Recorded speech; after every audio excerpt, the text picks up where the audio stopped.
All right, 6 p.m. All right. Good evening. Welcome to Easthampton City Council meeting from Wednesday, May 18th. The meeting tonight is being recorded and broadcast by Easthampton Media on Charter Channel 193 and live streaming on their YouTube channel. All councils and participants in this meeting are gathering in Hebert on the executive order by Governor Baker extended to July 15, which allowed us to do so. I remind both the member of the City Council and the public to remain mute until recognized by the President.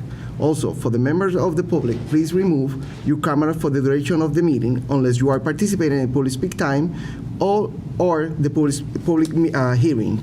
Thank you. This meeting is now called to order. Barbara. Connie Denham. Here. Salem Derby. Present. Omar Gomez. Here. J.P. Kaczynski. Hi, here. Tom Peak. Here. Brad Riley. Here. Dan Rist. Here. Lindsay Rothschild. Here. Owen Zaret. Present. Please stand up for the Pledge of Allegiance. Pledge of allegiance to the flag. The flag of the United States of America and to the republic for which it stands, one nation, under God, indivisible, with liberty and justice for all. Thank you, JP. I will take a motion to approve the minutes from May 4th, 2022. So moved. Second. We have a motion and a second to approve the minutes from May 4th, 2022. Any further discussion? Seeing none. Barbara? Connie Denham. Aye. Salem Derby. Aye. Omar Gomez. Aye. J.P. Kaczynski. Tom Peak. Aye. Brad Riley. Aye. Dan Rist. Abstain. Lindsay Rothschild. Aye. Owen Zaret. Yes. Motion passes. Public speak time. Is anyone here or through hybrid they want to say something to the council that is not part of the agenda? Now is the time to talk. You have 3 minutes. Please state your name and address for the record, and you can go to the podium.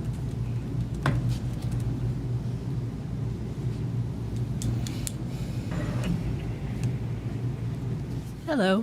Hi. Hi. My name is Donna Wilson, and I live at 14 Mayher Street here in Easthampton. So I would like to speak in favor of the City Council adopting a resolution endorsing the Fair Share Amendment. It is clear that we need to make serious long-term investments in our public schools, roads, public colleges, and transportation infrastructure throughout the state, and it is clear that we have needs right here in Easthampton. We can look to our long-awaited school buildings and scheduled Union Street road improvements as examples. Struggling working and middle-class families are currently paying the same flat tax rate as multi-million-dollar earners. The Fair Share Amendment would make sure the wealthiest 1% of Massachusetts households pay their fair share through a modest 4% tax increase on their portion of income exceeding $1 million. It is expected that an additional $2 billion in revenue will be raised every year to be spent on quality public education and affordable public colleges and universities, and for the repair and maintenance of roads, bridges, and public transportation in our communities.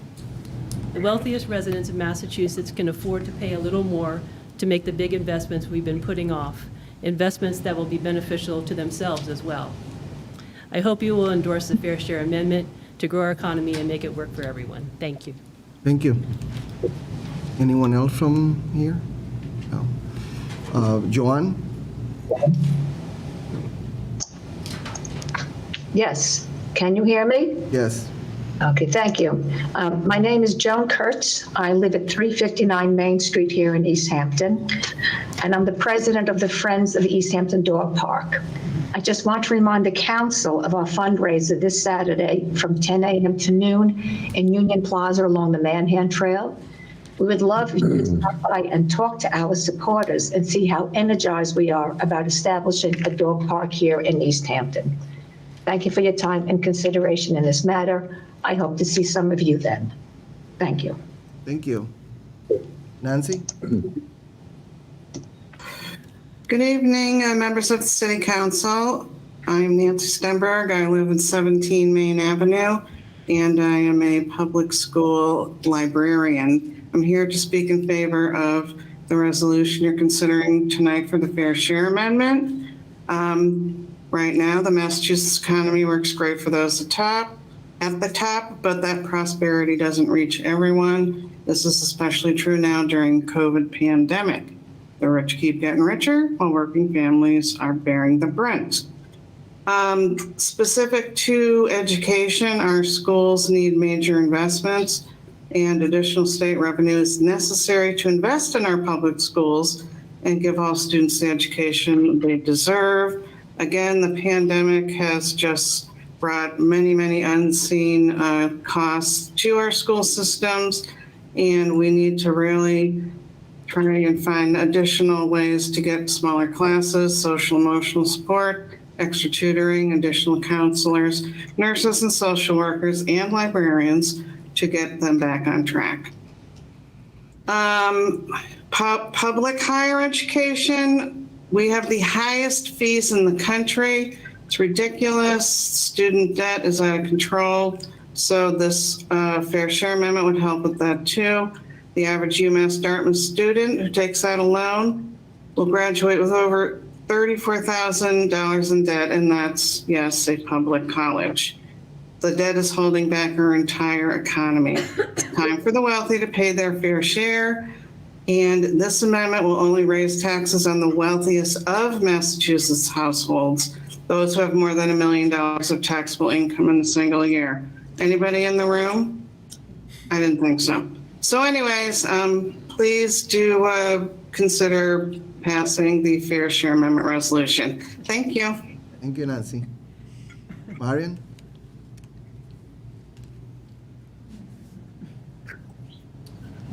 Hi, good evening. My name is Baron Goldstein. I live at 16 John Street in Easthampton, and I am here tonight as the Finance Chair Committee for the School Department, and was just calling attention to the mayor's budget that she's going to be presenting tonight, and hoping that she calls forward and the City Council moves on to support the full school budget that we proposed, that we passed unanimously.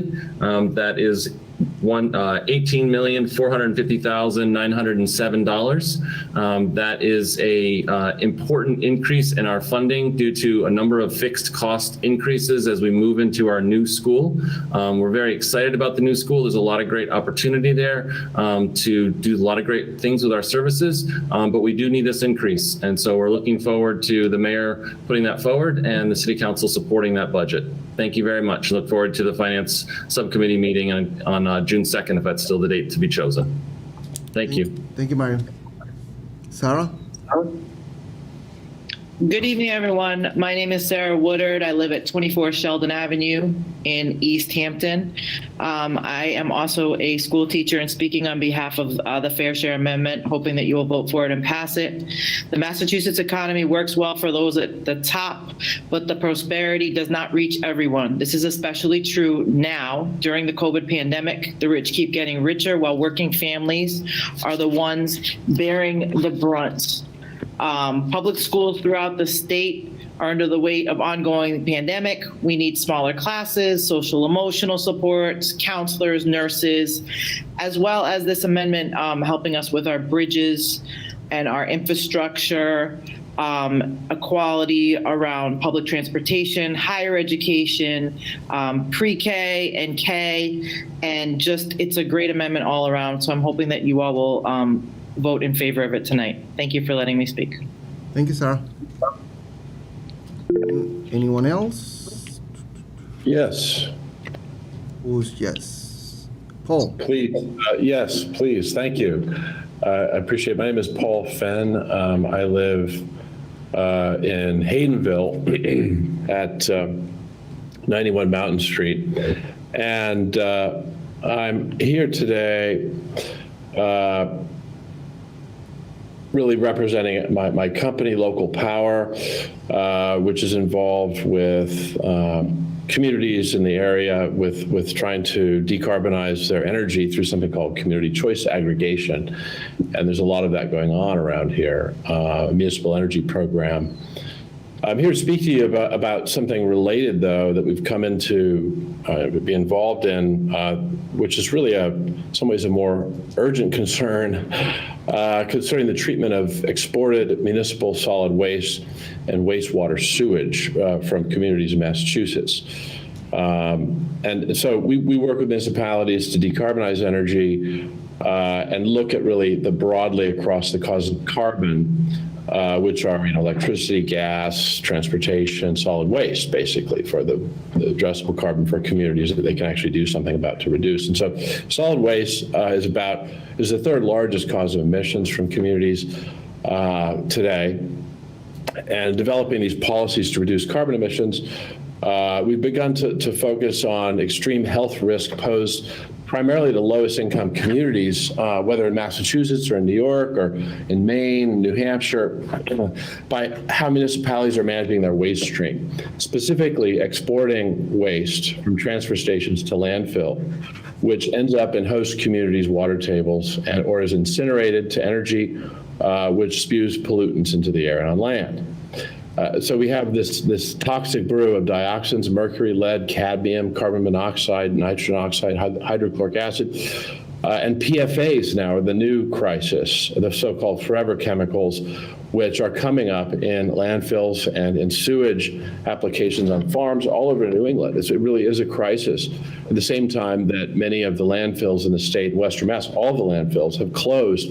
And so all the trash now from all the towns, from whether Easthampton or Williamsburg, all the towns around are basically putting their trash on trains to go to New York, to go up into northern New York and the Canadian border, to go out to Ohio, all to low-income communities where it's going to be burned or landfilled. So we see a real crisis here because PFAS present this new toxicity in our waste, that we think that the communities, including Haydenville, Williamsburg, but also we're going to communities all over this region to see if there's an interest during this transition time to look at pyrolysis technologies to more responsibly convert the non-recyclable waste that's going to landfills today to hydrogen. And so I just wanted to, I'm speaking too long, but to introduce myself and to see if there's a way to engage the community in a meaningful discussion about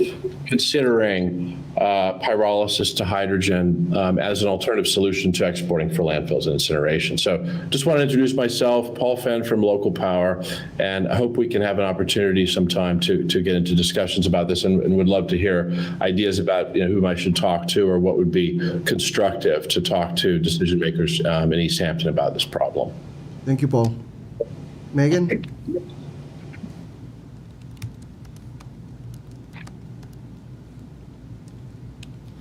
Hi, thank you for the opportunity to speak tonight. Can you hear me okay? Yes. Okay. My name is Megan Harvey. I live at 21 Button Road in Easthampton. I have 3 small children who are in or almost in the Easthampton Public School District, and I'm a member of the school committee and on the school committee finance subcommittee. And I'm wanted to come here tonight and just speak in support of the budget that was passed by the school committee that allows for level services in our schools. It is a large percentage increase as passed by the school committee, but given the history in the past couple of years, this actually averages to less than a 2% per year increase, and just goes to highlight the need for this particular increase this year. And I just wanted to, again, reiterate that every cent in the budget was carefully reviewed and is absolutely necessary to provide level services and the education that our children need in this district. And I will be watching and understand the mayor is presenting a budget tonight. I hope that matches the budget put forward and passed by the school committee. And if not, I hope that the finance committee and city council will do everything in their power to see that the schools get the funding they need. Thank you. Thank you, Megan. Julie? Hi, my name is Julie, and I live in Precinct 1 in Easthampton. And I just wanted to speak of my support to fully fund the Easthampton Police Department. We ended 2021 with 693 mass shootings. And as of May 15th of this year, there have already been 198 mass shootings, averaging out to about 10 attacks a week. which is an epidemic proportion. And as well we are aware, violence and crime are on the rise in communities, as well as towards our police officers. We in Easthampton, thankfully, have not had to experience what many others have had to endure, but we in Easthampton are not immune from these horrific attacks and are fortunate to have an exceptional, well-trained and equipped police department. I believe it's imperative to ensure we continue to fully fund Easthampton Police Department. Any divesting of funds would leave our residents, visitors, and businesses vulnerable to preventing and responding to such crimes and would diminish public safety and quality of life overall. On March 2nd, Chief Alberti provided a 2021 Easthampton Police Department annual report. This 46-page report was not only thoroughly comprehensive and transparent, but most importantly demonstrates their commitment to our community as stated in their mission statement. This report provided the clear need to continue to fully fund our police department. It would be detrimental to our safety and quality of life if this funding was cut. As a resident and homeowner of Easthampton for the last 23 years, I am proud of the men and women of Easthampton Police Department and the dedicated service they provided to all of our all-inclusive community. With the utmost highest integrity, the values of our community, and without bias as demonstrated by them, the annual report, and as well as the findings from the mayor's pledge report. And I just wanted to leave you one last thing, that on May 13th, President Biden took the opportunity in his Friday afternoon address concerns about crime and the pushback on demands from progressive Democrats who wanted to shrink police departments nationwide. As he said, we've all agreed as, excuse me, I'm sorry, I lost my voice. The answer to this was to fund the police with the resources and training they need to protect our communities. Investing in crime prevention and accountable community police officers who walk the beat, who know the neighborhood, and who can restore trust and safety. Crime is on an increase, and we need to make sure that we in Easthampton and our surrounding communities, because we offer help to them, is staffed and is funded fully. Thank you. Thank you, Yuli. That will conclude with the public speak time. I will take a motion to open public hearings. So moved. Second. We have a motion and a second to open public hearing. Barbara? Salem Derby. Aye. Omar Gomez. Aye. JP Kaczynski.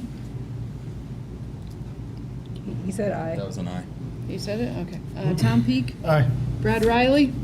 Aye. Dan Rist. Aye. Lindsay Rothschild. Aye. Owen Zarrett. Yes. Connie Denham. Aye. Motion passes. We have, first is the interdepartmental transfer. Councilor Peak. Thank you, Mr. President. So, yes, the first one is $1,500 for city council advertising. We've had a good deal of ordinances and the city's had a good deal of supplemental appropriations over the last few months, and those have to be advertised, and it's expensive. The city's asking for funds to cover that. Barb, is there anything else that you want to say to this one? Really? Something? You know, every supplemental appropriation, every ordinance, like the ad last week was like $465. It's expensive. So, not much more to say. Thank you. Any councilor have any question? That's it. No? Anyone from the public have any question or comment about this appropriation? Seeing none, Councilor Peak. All right, I've never actually done one of these before, so let's see. So request is hereby made. We start with that part? Yeah, okay. Request is hereby made for the approval of the following appropriation. The amount requested, $1,500 to be transferred from Reserve Fund, $1,500 to be transferred to City Council Advertising, $1,500. The amount requested will be used for the following purposes: to provide additional funding for City Council legal advertising for the rest of the fiscal year. Second. We have a motion and a second for interdepartmental transfer of $1,500 for City Council legal advertising for remainder of fiscal year 2022. Any further discussion? Seeing none, Barbara? Omar Gomez. Aye. JP Kaczynski. Aye. Tom Peak. Aye. Brad Riley. Aye. Dan Rist. Aye. Lindsay Rothschild. Owen Zaret. Yes. Connie Denham. Salem Derby. Aye. Motion passes. Councilor Peak. I'm sorry, Next one's Councilor. Councilor Rist. Yeah. I would like to turn the floor over to Councilor Derby, who will read a letter from Planner Bagg regarding the Ward Avenue funding. Okay, so this is a memo sent from our city planner, Jeff Bagg, regarding requesting to withdraw the CPA funding for the land acquisition on Ward Ave. Dear Council President Gomez, at your April 6, 2022 meeting, you voted to continue the public hearing for a CPA request for $137,500 from funds to acquire a portion of property at 17 Ward Ave. The land will provide a connection from the Manhattan Rail Trail to an upgraded sidewalk system on Park Street to the new Mountain View School. At this time, I'm respectfully requesting the City Council vote to withdraw the request without prejudice. The city will likely require some funds in the future to either acquire this land or an easement. However, given the longer timeline for the project, along with other considerations, including the valuation, a vote for these funds is premature. We expect to have more information within the next 12 months as Mass DOT develops a 25% design plan for the entire project, which was awarded a $1.5 to $1.8 million grant from the Safe Routes to School grant for the construction back in January 2022. Construction for the new sidewalk and bike path connection is not anticipated to start until 2025.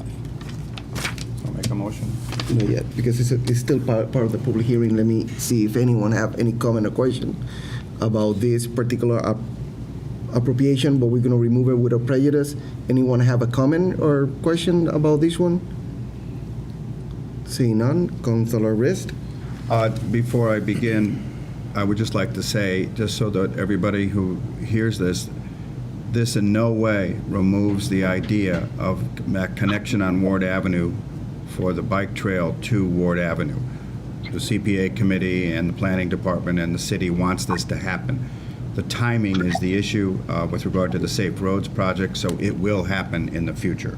I want to make everybody understand that removing it from the agenda does not kill this project. I make a motion that $137,500 of CPA funds for 17 Ward Avenue be removed from the City Council public hearing and the Finance Committee's agenda. Second. Without prejudice, excuse me. We have a motion and a second to remove without prejudice the $130,000 with $500 for the CPA fund for 17 Ward Avenue. Any further discussion? Seeing none, Barbara? JP Kaczynski. Aye. Tom Peak. Aye. Brad Riley. Aye. Dan Rist. Aye. Lindsay Rothschild. Owen Zaret. Yes. Connie Denham. Salem Derby. Aye. Omar Gomez. Aye. Motion passes. Councilor Peak. Thank you, Mr. President. The next item up is $156,130 from CPA funds for housing sustainability and financial literacy programs. Jamie, do you want to speak on this? If there's questions, do you want to? Yeah, just give us a quick overview. I think I get it, but you'll explain it better. So this was a... For the record, can you please state your name? Sorry about that. I'm Jamie Webb. I'm the assistant planner for the city and the CPA administrator.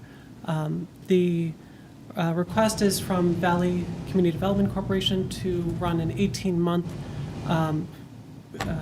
housing sustainability and financial literacy program that would provide low and moderate income households, both renters and homeowners, with housing counseling services, as well as would provide up to $25,000 first-time homebuyer down payment assistance grants.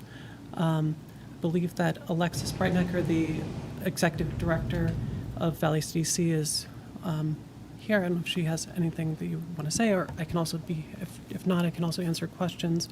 That's the very brief overview of the program. Hi, Jamie. I'm here, as is Donna Cabana, our home ownership coordinator. Thank you, City Council, for being willing to hear our request. So this request has been fully vetted by the Housing Partnership as well as CPA, and they both support this request. As folks know, the challenge with affordability has only increased during the pandemic, and this is a vetted program that we use to both support people to become first-time home buyers, and then once they are in that process and have identified a house, be able to provide them with a mortgage subsidy. I'm going to turn it over to Donna Cabana, who's our home ownership, if she has anything else to say. Thank you to the City Council. It's really important to support people with financial services at this time.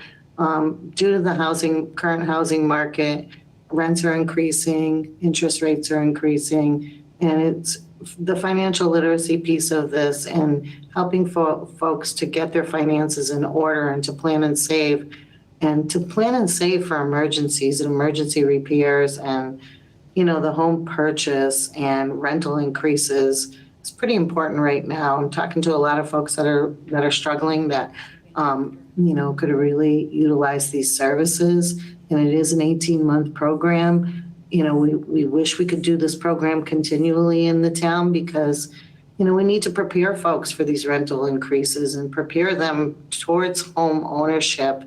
So I can't say enough for this program.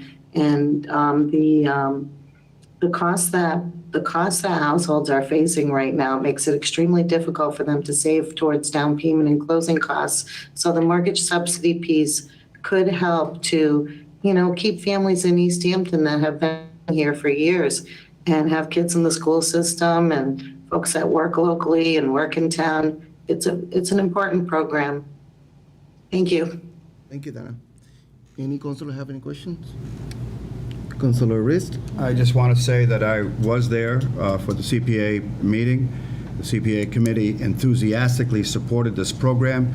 Anytime we can help to make housing more affordable for moderate and low-income households and make it easier for them to understand financing housing.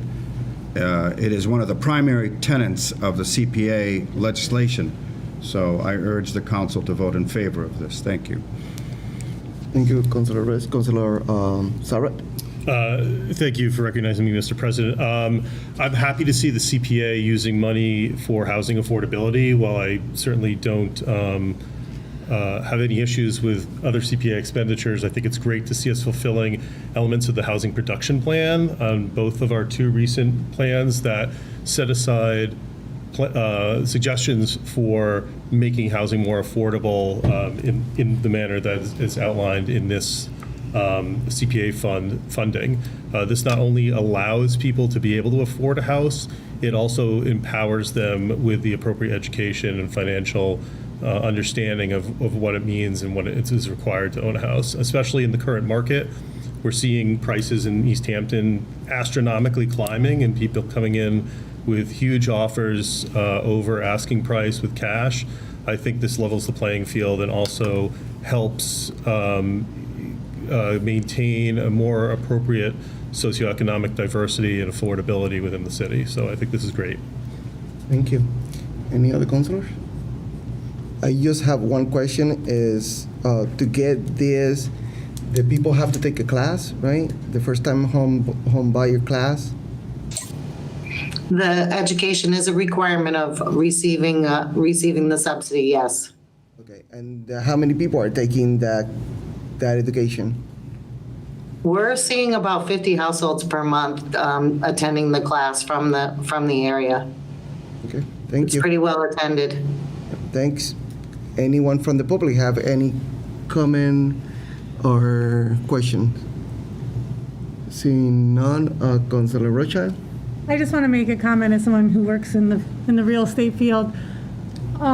This is great. Unfortunately, it does not even the playing field. It would take a lot more to even the playing field because, as we know, offers are coming in. I just want it to be more. I'm not critiquing the program. I just wish there was ways to incentivize homeowners to take offers that are subsidized by down payments such as this. we know in this market that owners are taking cash offers far above and beyond asking price. So people who are financed can't even compete because the appraisals won't even come in. So I don't know what we're going to do about it. I'm just saying that I just don't want anyone to think this evens the playing field, because it absolutely does not. It is a help, and I appreciate it and I support it, but I want to think about how we can do more. That's all. Thank you. Any other counselor? Counselor Kuczynski? Mr. President, I just wanted to follow up on Councilor Rothschild's comments. She is absolutely correct. This does not level the playing field. It is a help. And I think the main help is to make sure that those who are getting financial help have the capacity to understand the expenses they'll be facing and how best to structure what they do and to save in the process. And that's a tremendous boon and will help people not only to obtain the financial assistance, but be able to stay in a home and hopefully not lose the home through any process that can happen. They'll be better prepared for being a successful person with a mortgage. So I would wholeheartedly endorse. Thank you. Councilor Peak? All right. Request is hereby made for approval of the following appropriation. Amount requested, $156,130, to be appropriated from CPA reserved for affordable housing, $107,115, CPA undesignated fund, $49,015, to be appropriated to Valley CDC Housing Stability and Financial Literacy, $156,130. The amount, or do I need to say the last part? Yeah. The amount requested will be used for the following purpose: to provide low to moderate income households with financial literacy education, housing counseling services, and 3 down payment assistance grants. Second. We have a motion and a second for this supplemental appropriation of $156,130. Any further discussion? Seeing none. Barbara? Tom Peak? Aye. Brad Riley? Aye. Dan Rist? Aye. Lindsay Rothschild? Aye. Owen Zaret? Yes. Connie Denham? Aye. Salem Derby? Aye. Omar Gomez? Aye. JP Kaczynski? Aye. Motion passes. Councilor Peak? So the next item up is $27,467.23 for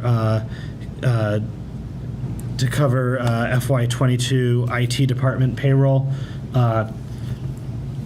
Basically, there was some shifts over the course of the year in terms of the staffing in the IT department and salaries in the IT department, and obviously just with everything going on over the last few years with COVID, just the general sense of where, like, what our IT needs are going to be it's sort of a moving target. So I think when they did the budget, they came fairly close, but just to cover the remainder of this fiscal year, they're going to need this additional $27,000. Any counselor have any question or comment? Seeing none. Any from the public have anything to ask or make a comment about this appropriation? I think I see Nicole, right? Madam Mayor? Thank you, President. So this, the transition and expansion of our IT department comes certainly was expedited by COVID in that transition. And one of the requests what you're seeing for salary is that we brought on a transition consultant to maintain our older systems until we were able to get a handle of what we might need, and also give Dr. Kamahort some space to figure out what to do first and get some grant money. So I'm grateful to actually all of the departments working and accepting a lot of new tech ideas in a very short period of time. And Dr. Hammond is definitely the inspiration and the mover for that. So I appreciate consideration for a positive vote on this request. Thank you, Mayor. Anyone else from the public? Seeing none, Councilor Peak. Okay, request is hereby made for approval of the following appropriation. Amount requested, $27,467.23 to be transferred from free cash to be transferred to computer salary full-time, $14,413.21. Computer salaries, $13,054.02. The amount requested will be used for the following purpose: cover FY22 IT department payroll. Second. We have a motion and a second for the supplemental appropriation of $20,467.23 for the fiscal year 2022 IT department payroll. Any further discussion? Seeing none, Barbara? Brad Riley, Aye. Dan Rist. Aye. Lindsay Rothschild. Aye. Owen Zaret. Yes. Connie Denham. Aye. Salem Derby. Aye. Omar Gomez. Aye. JP Kaczynski. And Tom Peak. Aye. Motion passes. Councilor Peak. The next item on our agenda is $89,864 for the purchase of one Tesla police cruiser and then police conversion and equipment for two EV cruisers and the installation of two police department electric vehicle charging stations. Chief, Good evening, councilors. Good evening. Bob Alberti, your police chief. I also live in Precinct 1. I'd like to call up our conservation agent to speak to the grant. Please do. To start, if that's okay, Mr. President. Yep. Hi, my name is Cassie Traggart. I'm the conservation agent for the city, and I was the person who piloted applying for the grant through Green Communities to help support the acquisition of two Teslas. The grant was for $7,500 towards each vehicle, so it's a total of $1,500, but it has to be $7,500 towards each. The grant was pursued, like I said, through Green Communities, and the reasoning behind it is that as a green community, we need to keep pursuing avenues to reduce our dependency on fossil fuels, including car gas. And so switching as many cars as we can to electric vehicles is a positive thing that we can do in that favor. This also kind of plays into the climate emergency resolution the council passed. And let's see what else. The grant was applied for in October 2021. And at the time when we were looking at it, the Tesla was something that other communities in the state had used Teslas on their police forces and had had success with it. I spoke with the Ipswich Police Department on the North Shore about it, and they really had great things to say about the Tesla that they got for their police force. And the Tesla also, and probably the chief can speak to this more than I can, but it meets the performance and safety standards that would be required to be used by the police force. I don't know if you guys have any questions. I can speak more to the grant than I can to the specifications of the vehicles. Any councilor have any questions? Councilor Rothschild? I just had a question about the grant. So it was for two. So are we getting another one? So you might be able to explain. So there, this funding is just for part of it. But yeah, go ahead, Chief. Maybe you can explain better to me. Absolutely. So the appropriation is for one of the Teslas, two charging stations, and to outfit, retrofit the Teslas, both of them. The mayor had requested that I purchase one from our federal drug forfeiture account. So that's why there's only one on the appropriation for the council. Will the $7,500 still get to go to the federal drug forfeiture? Absolutely. Councilor Rist? Just some questions, and I apologize. I know you probably answered these at the Finance Committee meeting, but it's the first meeting I've missed in years. And I want to thank Councilor Peak for handling it at this time. A couple questions. This is a traffic cruiser. It says traffic, but won't they be used like all of your other cruisers, or are they specific to parking enforcement? I mean, I'm just curious, because they're not SUVs, and you've been getting hybrid SUVs. Well, the Y is actually, the Tesla Y is an actual SUV. Oh, it is? It doesn't look like it in the picture. So, my fault. But yes, it'll be used primarily for traffic. We have a traffic officer now. That's his full-time job, is traffic complaints, parking complaints. He's got a laundry list of streets in the city that people are requesting traffic on and enforcement.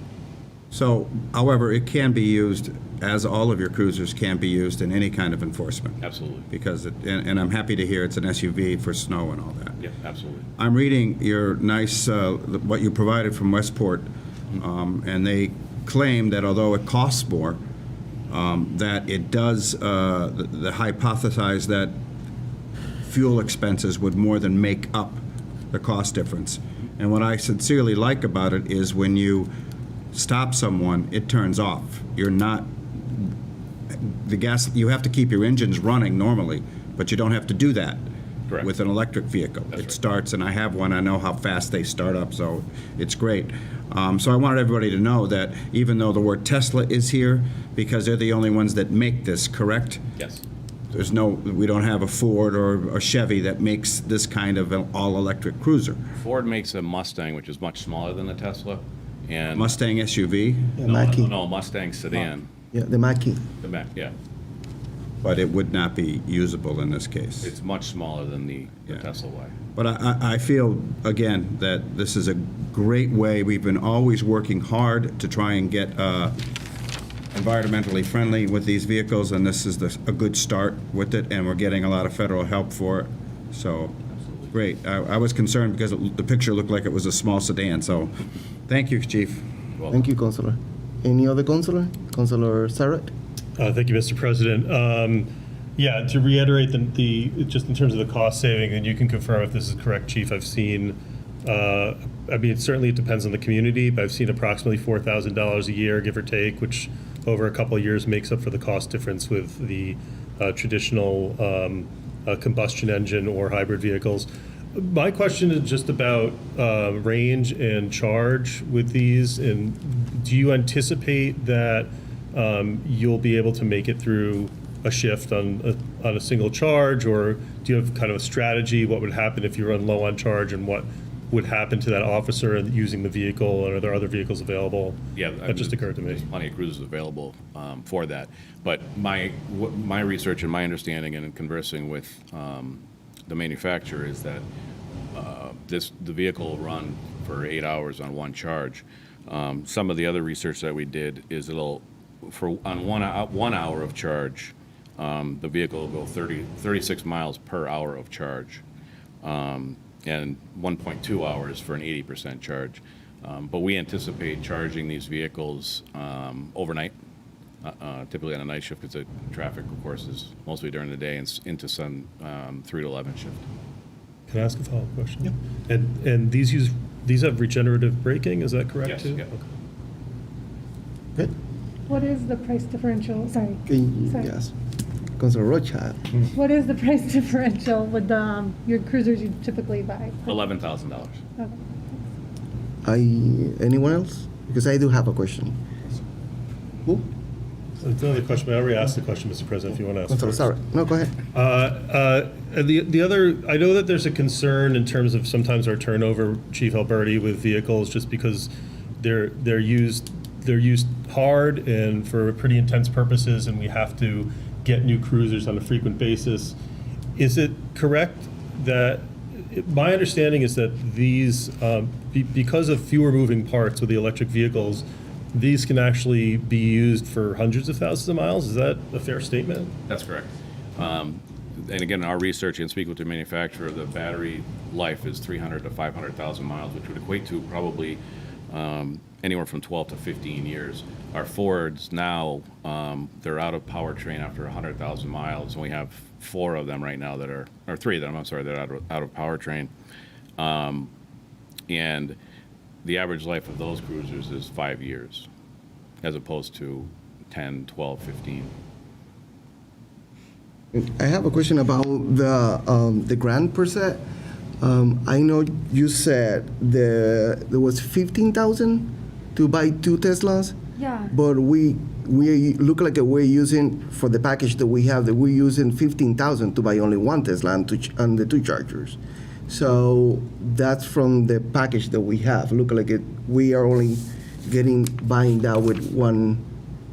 We buy only 1 Tesla.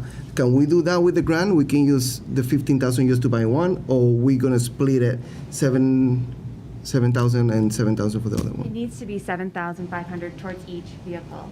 And it has to be Teslas. It does not have to be. Doesn't have to be the Teslas. grant, sorry, when I applied for the grant, it didn't require that you request Teslas. That is what we put in our application. Or we And so we put Tesla in the application for the Yep, grant. they had us, they wanted you to identify the vehicle that you wanted to get in the application process.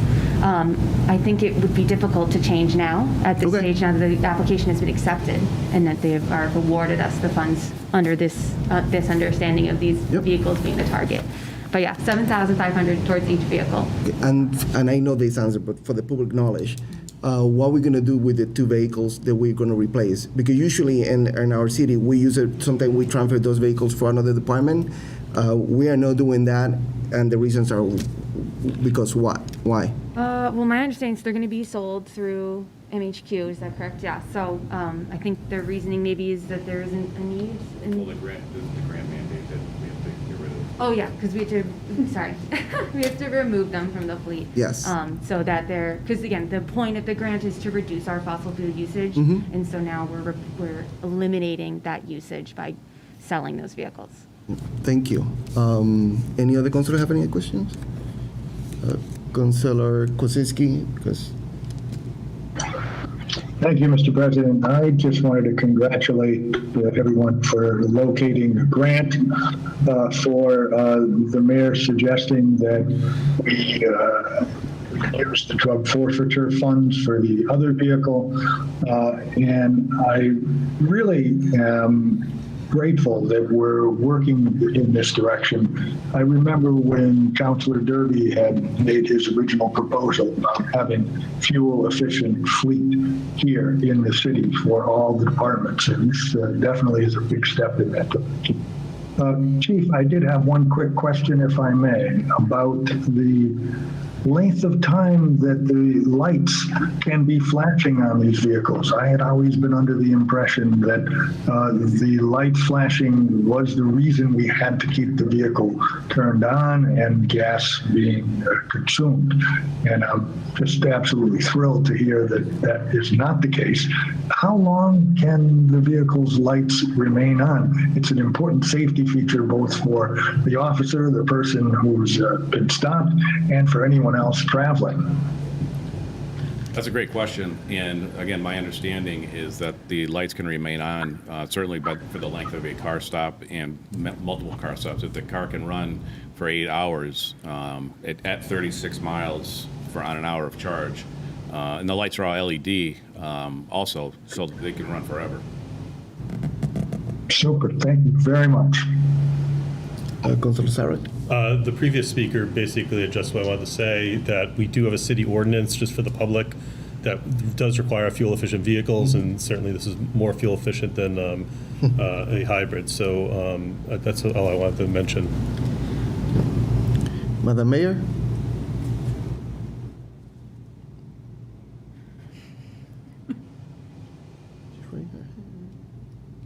You're muted.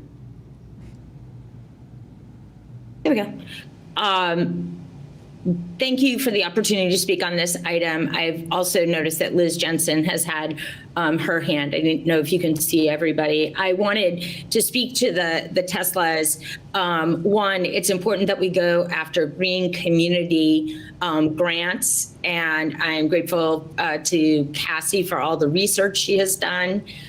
Two, Tesla was the only option when we went for the grant that met the safety requirements to be a cruiser. The price of the actual car, the Tesla, is less expensive than the hybrid SUVs. What is more expensive, and Chief, I'll defer on your thoughts on this, is that the police package on a Tesla is very new compared to a Ford, and there is an additional expense there. So we're thinking that comes down. Also, there are a lot of other electric vehicles coming on the market in the next 5 years, and we have to think that some of them will be appropriate as a police, a fire, park and rec, different vehicles. We actually just test drove one, a smaller one. The last thing I'll say on this, if you look at our public hearing items, there are two that really go to why we need to start switching and not wait for the perfect electric car. When I look at the $40,000 to cover fuel costs for the remainder of FY22, as well as I just missed it. The $49,800 to fund design services for the upgrade to the Liberty Street pump station. Our pump stations, we have, I think, 15 pump stations. That's for wastewater. We could go down to 5. They're very expensive to decommission. The other balance of that is pump stations like Liberty Street only have to run 30 minutes a day. Sounds great for electricity, but because of the Department of Public Utilities regulations, that pump house needs to run 24/7, even though we need it just for 30 minutes. And the utility expense for each pump station is significant. And so to be cutting our fossil fuel and natural gas consumption, this is a great reason to start bringing in all electric vehicles. So thank you for the opportunity to speak, and thank you to Cassie and to Chief Alberti for the application of the drug forfeiture money so easily. I appreciate that. Thank you. Thank you, Mayor. I have another question. Is these 2 Teslas, they're going to be marked with the police like we have, or they're not going to have any signs of the police ones? And we're going to install computers in those 2 Teslas like the other cruisers? And at this moment, it's going to be part of that, or do you have money? I have money for the laptops. For the laptops? Yeah. And they're going to be marked? Yes, yeah. Both or just? One, the traffic one for sure. The other one, we may put in admin or for the detective bureau. But definitely the traffic car. What was the, I'm sorry, what was the second question? That was the computer, to install the computers. Yeah. So what they're telling us is, and they're working with Westport, Connecticut right now, Tesla is, about integrating our computer system into their system? Their system, yeah, which I thought was really interesting. I have some additional commentary and some numbers, if it's okay. One of the reasons that we had discussed electric vehicles and hybrids years ago with Councilor Derby was the crash rating of those vehicles at the time. Our Fords could take a crash from the behind at 70 miles an hour. And this was the first electric vehicle that came with a 5-star crash rating. So it's paramount that the officers are safe, period. So and we had these conversations, Councilor Derby and I, for probably years now, right, Councilor? That's correct. So just a couple additional numbers. The life of the Ford with maintenance and fuel costs is basically a little over 18 cents a mile, which equates to $19,635. The life of the Tesla maintenance fuel costs is just over 2 cents a mile, which is $3,000 essentially. The annual maintenance, what we've come, and really the annual maintenance is going to be tires, or biannual maintenance really, is $250 as opposed to the amount of money that we're spending on lube oil filters and cruiser usage. The EV emissions avoids 23 tons of CO2 a year and saves just over $8,700 in EV and health costs. And I covered the charging. So I just wanted to give you the additional numbers that I had. Okay, anyone from the public have any comment? Can you please come to the podium, state your name and address, please?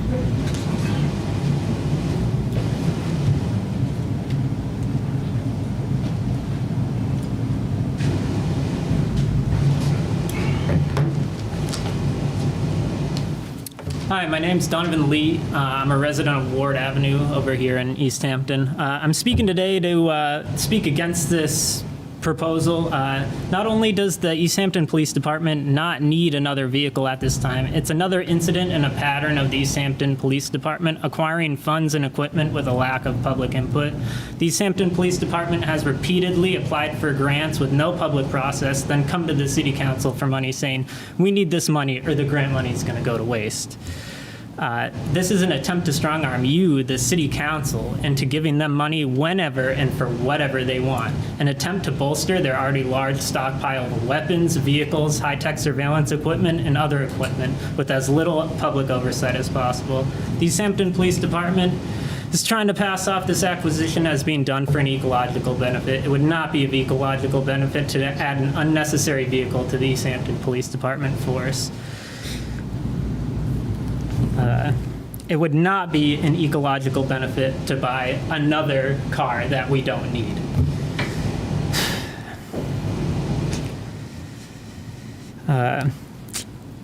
This money could be do so much more good for our community and our environment when spent on updating our infrastructure to make it more efficient and work better for our community. Watching these meetings, I've seen time and time again our schools, our DPW, our library come to you in need of money for things that keep our city running, and you say there's no money for them. You just can't spare any more for the student supports in our classroom or nuts and bolts for our sewer department. But every time the Easthampton Police Department comes to you with their hands out, you give them money, no questions asked.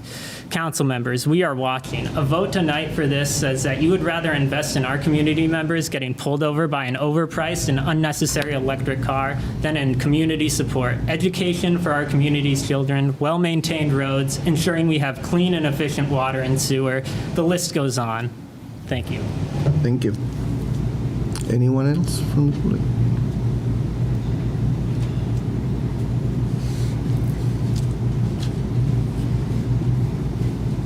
Hi, I'm Shelby Lee. I'm a resident of Precinct 4.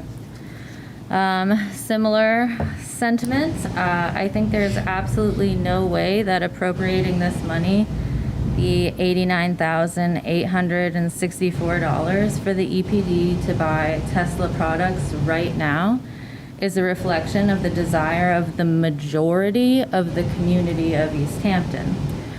The funds that you are using, whether they be from cannabis revenue, the city's free cash account, or grant funding, that money belongs to the people of this city. Regardless of what you may think as individuals, your role in this government is to make sure that the movements of the department and the mayor reflect the desires of the community as a whole. Over the past 3 or more city council meetings, I have heard teachers of the city asking you for funding for education staff. Over the past year, I have heard many city departments asking for funding for basic dire infrastructure needs, including the library and the water and sewer department. In 2017, the library conducted an open public survey in which the community expressed needs for a better library and more accessibility.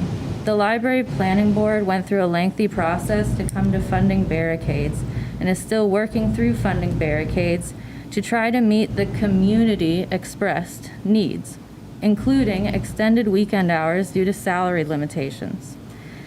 You may say that we have to do this now because there is a portion of this that is grant funding that we will lose, and that may be true. But what are the terms of the grant funding? And it seems it's specific to Teslas. And since it's specific to Tesla, I want you to realize that that was a choice. That was a choice that was made unilaterally by the EPD. without any open public process via a conservation agent. Even if it's not specific to Tesla products, the grant was applied for at this time without public process in a unilateral decision of the EPD via connected planning boards. I've been following this through other subcommittee meetings. Anytime this grant and the purchasing of the Tesla products was discussed, it was discussed by the chief as being a done deal. It was never a question. The public was never asked, would you like the police to purchase new vehicles right now, even though the EPD purchased 7 new vehicles, 3 of which are new hybrid vehicles between 2019 and today, spending thousands of dollars of city revenue. The public was also never asked if they wanted these vehicles to be Tesla products. When looking into the grant, the Green Communities Grant, a statewide grant program, there is no specific requirement for these funds to be designated for police vehicles or Tesla products. Even if we will lose grant money voting this down, we must do that. We cannot allow the EPD to continue to operate in this manner and supersede the council and open public process. They work for us, and you work for us. They're funded by us and for us. People of this city elected you to uphold this check system on our resources. The EPD has a repeated pattern of superseding this council and open public process to acquire funds. For example, they also recently applied for grant funding for more tasers, according to Chief Alberti during city meetings, without a public process. More tasers, even though they already possess about 3 times more than the number of officers on duty at any given time. The public was never asked if they wanted the police to have more tasers on top of the stockpile of weapons they already have.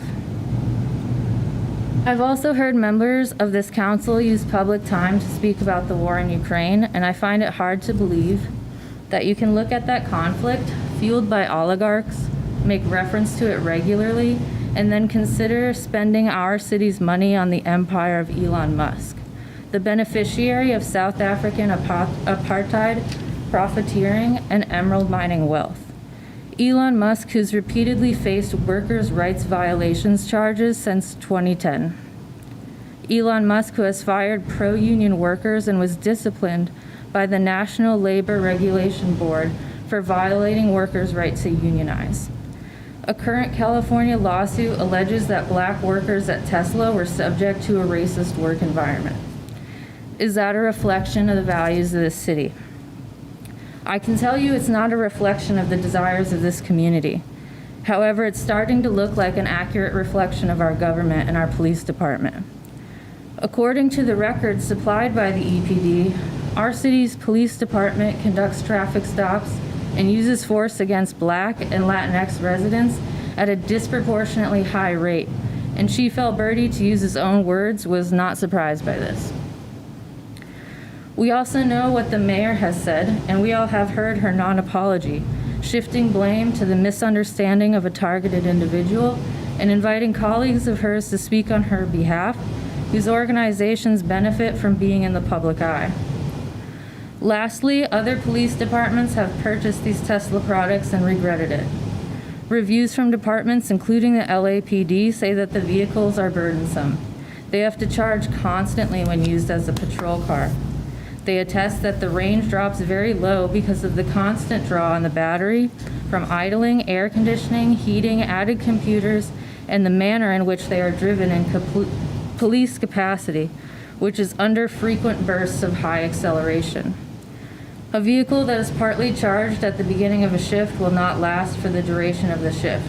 The LAPD also indicated that officer safety became a factor in disliking the vehicles because of the quick acceleration. The idea of fully electric municipal vehicles is great, but we need to be doing the most we can with our city resources and not jump to purchase a product that is simply not designed for police use. Chief Alberti has said during a public safety meeting on March 1st, 2022, that the vehicles cannot replace any other vehicle in the fleet. Shelby, can you please wrap it up? Thank you. Because of limitations on required safety measures like exterior light bars. There are many reasons why this appropriation is not only unreasonable at this time, but it's unacceptable. Any matter that comes before you that has not gone through a thorough and open public process should be denied. I also want to say that the Tesla police package is not new. It's existed since at least 2017. And also, maintenance records provided by the EPD contradict the maintenance statements made by the chief today. Thank you. Thank you. Liz?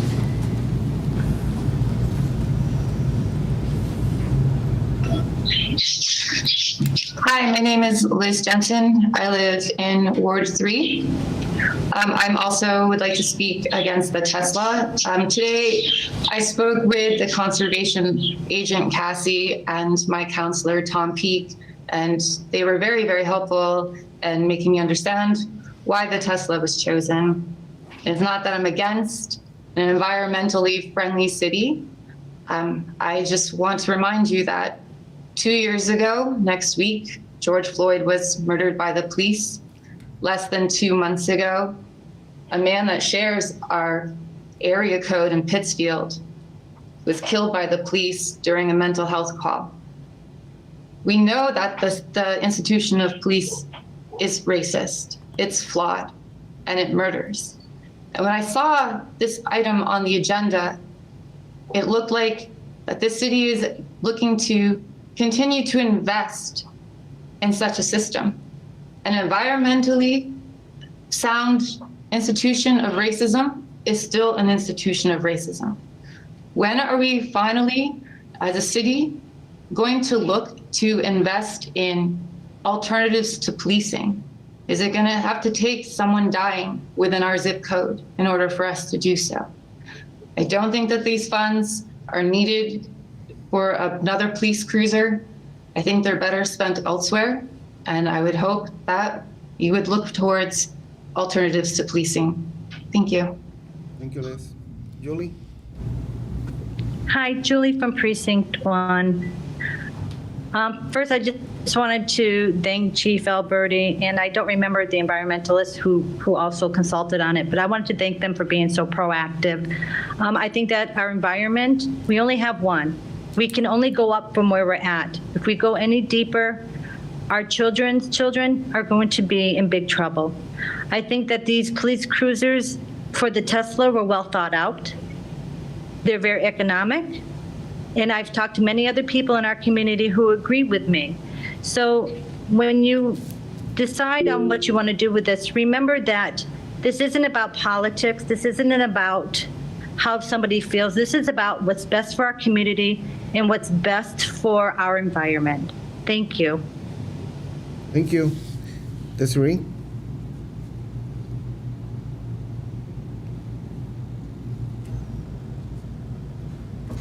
Desiree?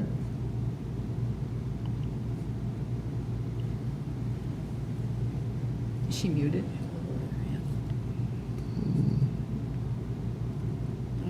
It's better. She's right there, right? She's muted, it looks like. You're muted, Desiree. Let me see what I can do for her here. Oh, no, she's not muted. Her sound isn't working. No, yeah.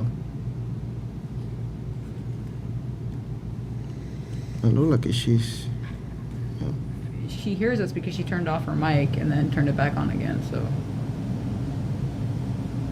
I don't have any option. Oh, can you hear me now? Yes. Yes. Ah, thank you. I figured out. Good old technology. I just wanted to kind of comment also regarding the environment. I see the signs kind of driving around town and at all the schools and all the public buildings and, you know, talking about idling and, you know, really looking to help the environment and, you know, cut down on our gas that we're using.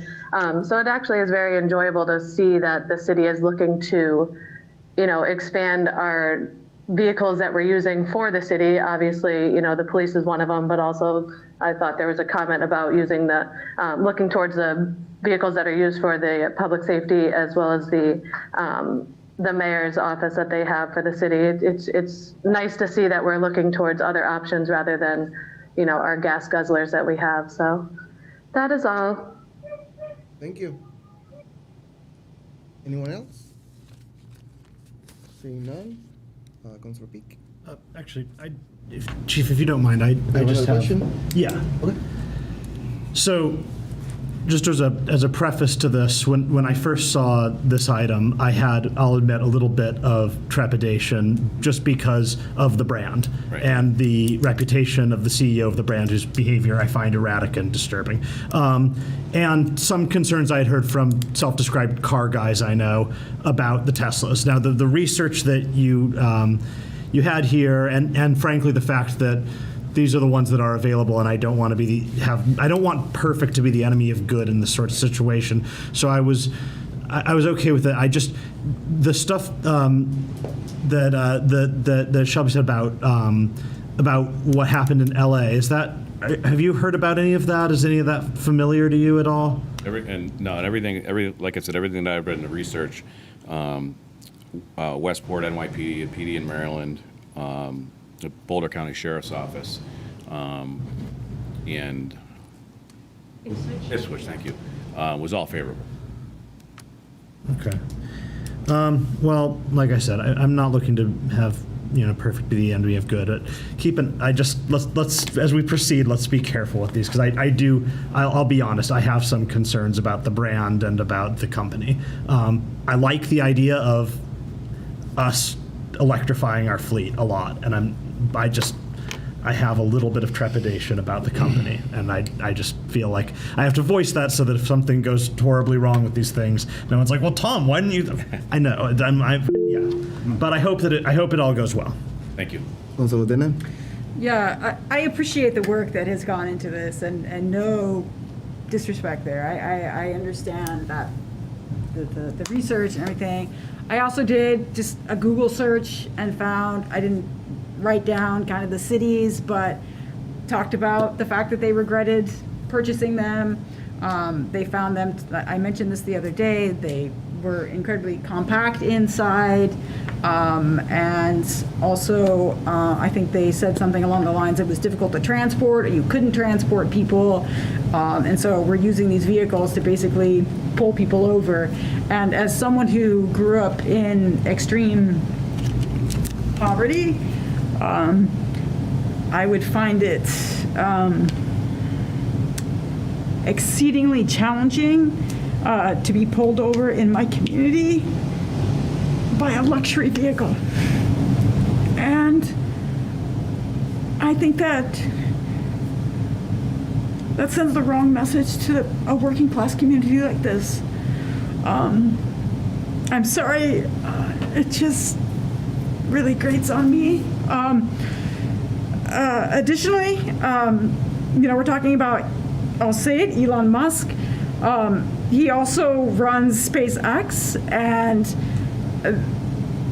he's interested in commercial space travel, and rocket fuel is one of the worst environmental hazards that we have right now. And I just, again, no disrespect. Like, I understand the work that you all have put into this. And I know the mayor mentioned other things kind of down the way. I think that there's better options that are coming our way, and I think that we just have to be open to that. I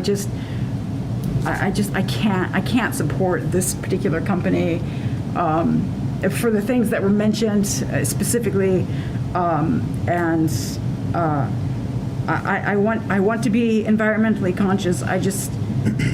I'm not going to compromise my values as a person. Thank you. Councilor Kwasinski? I just had a question for the chief. The vehicle, the charging stations that would be installed, they aren't isolated and specific to the Tesla, because I would find that very disconcerting. Should we want to pull back, or should we not have the option to choose other vehicles? They are kind of universal. Yeah, that's correct, Councilor. Thank you. Any other councilor? Councilor Sarek? I've actually spoken a lot. I saw Councilor Rothschild's hand go up at the same time. No, Councilor Sarek. Okay. Thank you, Mr. President.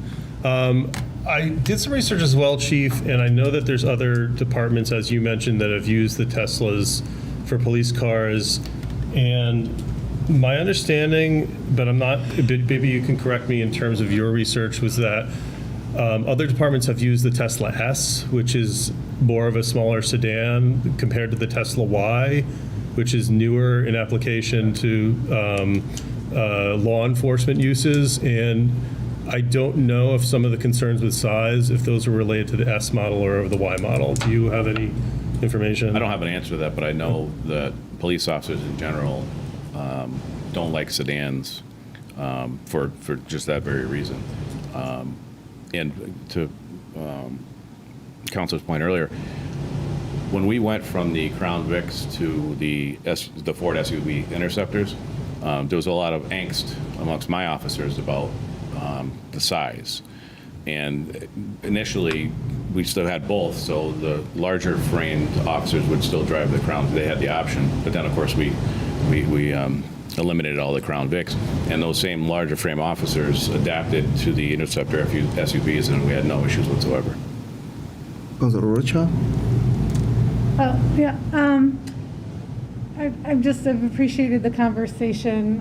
I have the same concerns about Tesla as a company. I also appreciate the research and work that we're trying to move forward as a city and being more environmentally friendly. I think one of the difficult things sitting on this council and getting a lot of different budget appropriations in front of us and it being a part-time position, not really being able to know everything all the time, it is really hard when I speak with constituents and they talk about the needs in the library and the schools, and I don't have a good answer for why we can't give more money, and then we make and not just this purchase. There's just a lot of large purchases that come before us as a council, and we rubber stamp them, and then we have a library that is not accessible to a majority of a good number of people in our community. And this is not saying how I'm gonna vote on this particular thing. It's just, I just want to say that as like a public conundrum I have sitting on this council and feeling like I'm rubber stamping large items while we tell the library, sorry, we don't have any money. Our kids, there's not enough money for social emotional support.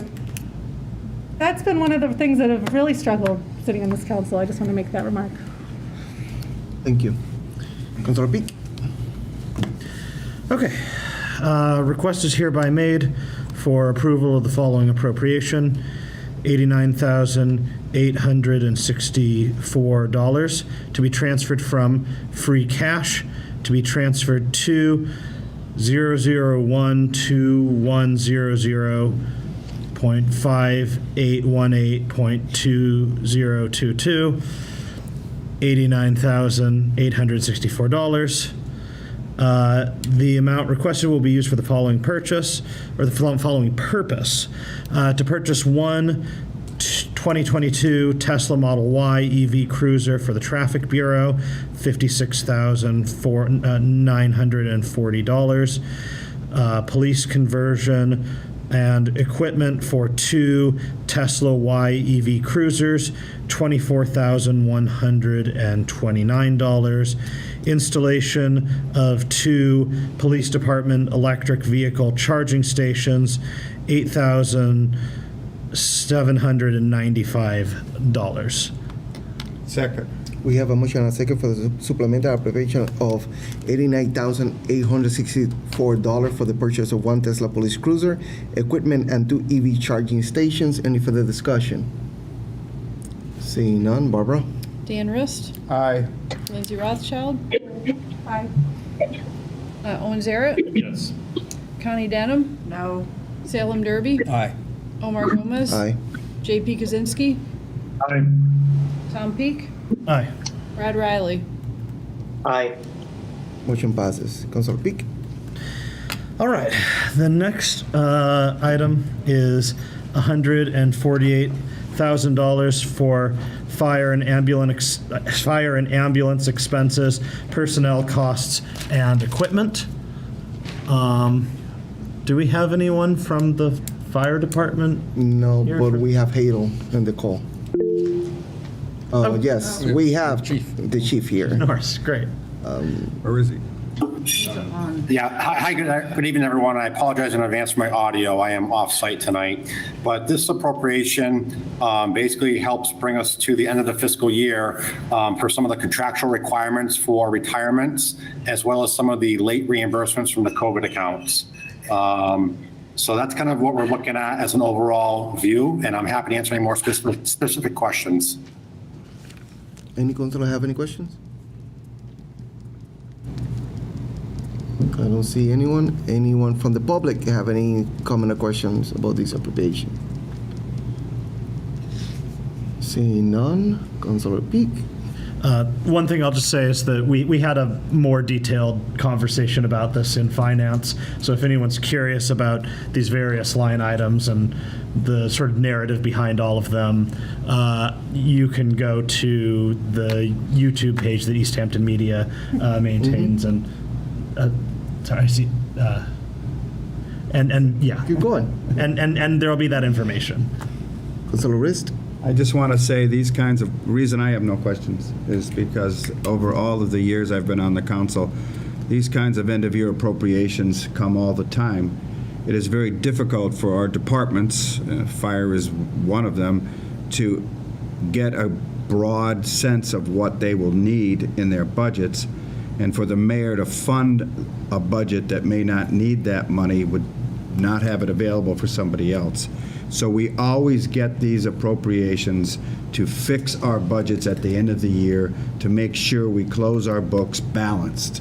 So this is typical.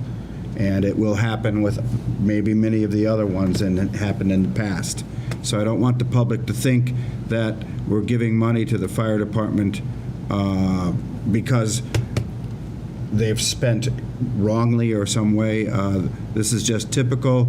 It is very hard to estimate costs when you begin a fiscal year 11 months ago. Thank you, Mr. President. Thank you. Councilor Sarat. So speaking of large appropriations, so Chief, just to help clarify for the council and certainly the public, is this because, have you felt that there's been an uptick in ambulance calls that have resulted in increased costs because of the pandemic? Yeah, so specifically for EMS, there certainly has been a rise in the calls.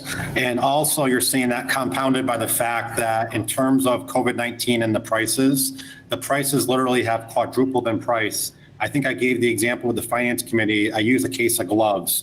Back in 2019, I have written documentation that a case of gloves was $67. That same case of gloves right now is $267. So that just gives you an overview of supplies for EMS. Councilor Peak. And I just wanted to make one more point, that I know that the council and myself being a prominent member of this, and I believe that President Gomez, you've been here this too, over the years have sort of made a point of the amount of overtime expenses that come in on free cash and sort of wanting to see something there. And when we discuss this in finance, those overtime expenses have fallen. So that's something that the council has requested, and we appear to be moving in that direction. So I was happy to see that. And if I remember, they're requesting 148,000 because I think FEMA was supposed to reimburse some money and they didn't, and that's why the amount of 148,000, right? I think that sounds right to me, but I'd want Chief Norris to. Yeah, I do believe that some of this is money that was supposed to be from FEMA, and the money's tied up, but at some point we'll get it. That's correct. Yes, councilors, that is correct. When you look at COVID reimbursements, specifically the EMS overtime and the EMS supplies, we have that pending out there for COVID reimbursement coming back to the general fund to the city. Thank you. So that's good to hear. So Peak. Okay. Mr. President. I just had my hand. Oh, I'm sorry, I didn't see you. No, it's more just a comment. I just want to say, in terms of what I was saying earlier, I want to thank Chief Norris for doing a lot of education with the City Council. So when this number came before me and the discussion we had today, I have background and context. I understand this appropriation. And that is a contrast from the experience in the past. So I just want to note that. Thank you. Thank you. Councilor Peak. Okay, request is hereby made for approval of the following appropriation. Amount requested, $148,000 to be transferred from free cash, to be transferred to EMS overtime, $22,500. Miscellaneous professional and technical services, $10,000. EMS supplies, $22,500. Overtime pay, $45,000. Permanent salaries, $9,500. Sick leave incentive, $16,500. Ambulance vehicle repairs, $7,000. Firefighting equipment, $15,000.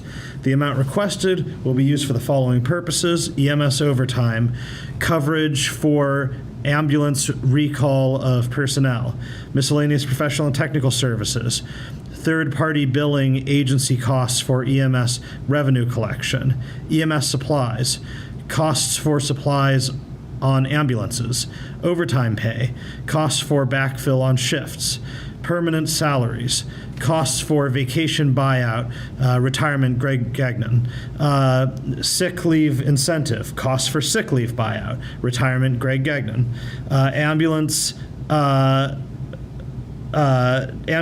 vehicle repairs, costs for exhaust filter on A1 that occurred on February 1st, 2022, firefighting equipment, purchase of new gear for 2 new firefighters, and change of rank for 2 others. Second.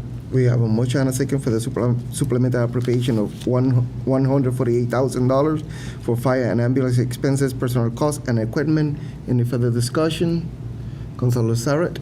Just a quick plug for the quarterly reports, Mr. President, that I think that since these have started, a lot of these expenses are being discussed, so that it's helpful to watch those meetings or attend them. I think it makes a lot of these easier to understand. Any other councilor?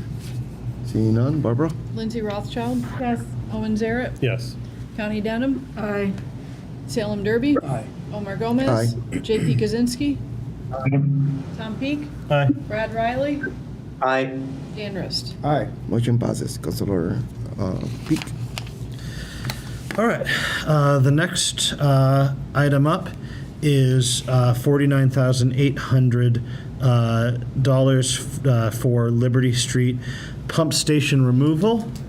So I think we have our DPW director here to discuss this one. Good evening, everyone. I'm Greg Nuttleman, Director of Public Works for the city.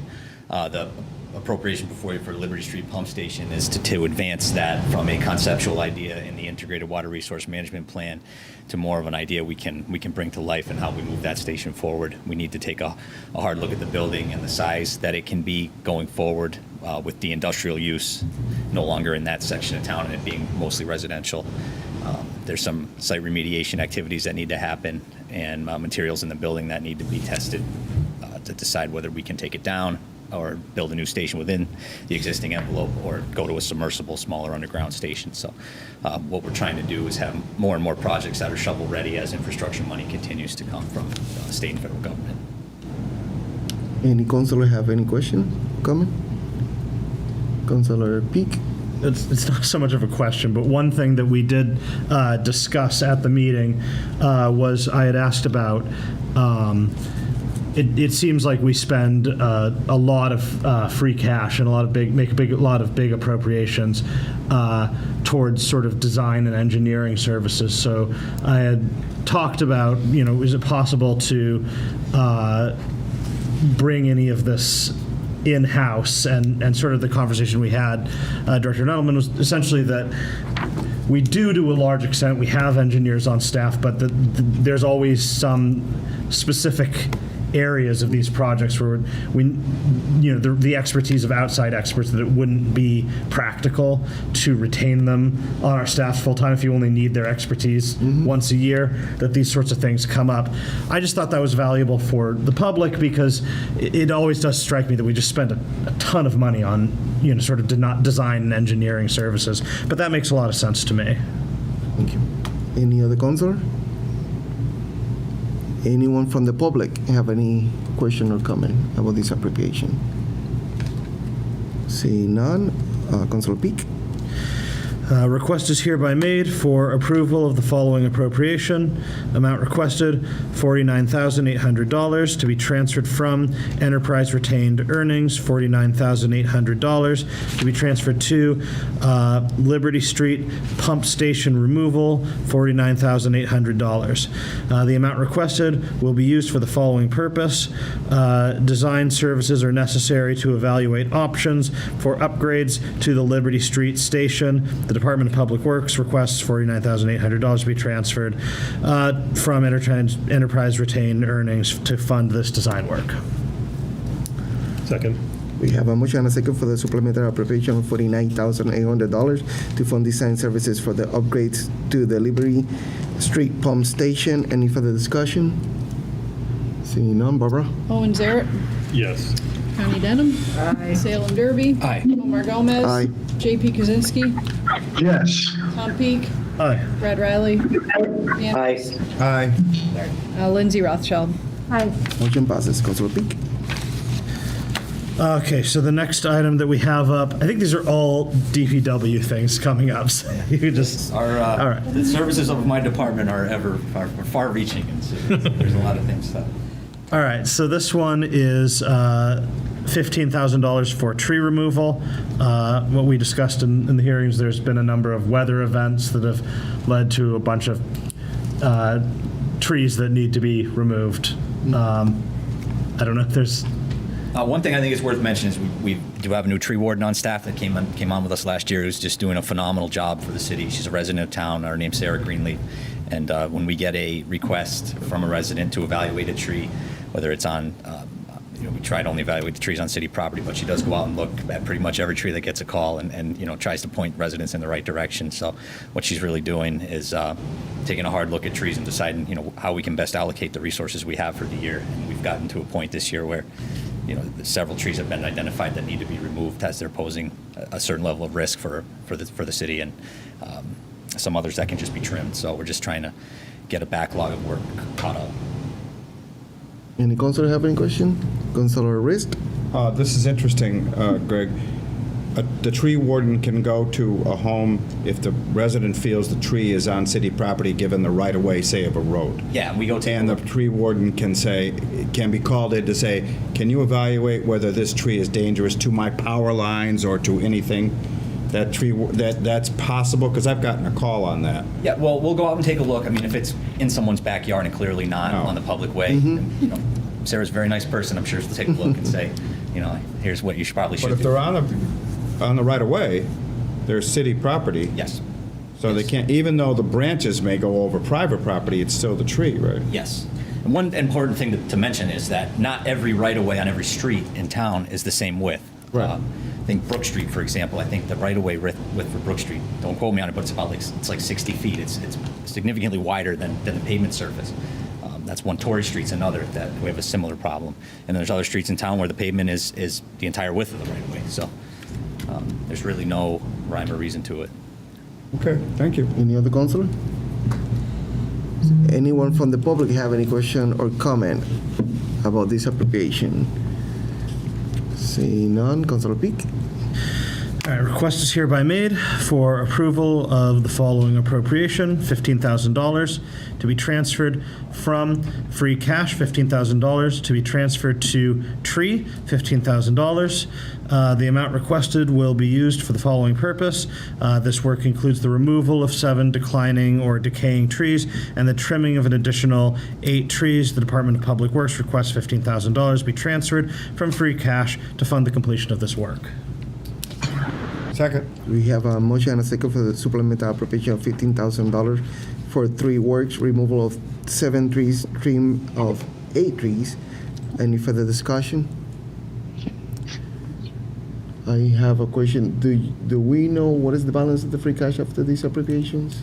We asked at the meeting, but I don't have it on hand. All right, I will get that from Hadel later. Councilor Rist? If Hadel's on, we are allowed to ask. I think I saw her, but I'm not sure. We're allowed to ask. Yeah, Hadel? Yes. What is the balance? Almost there. Hold on. Sorry.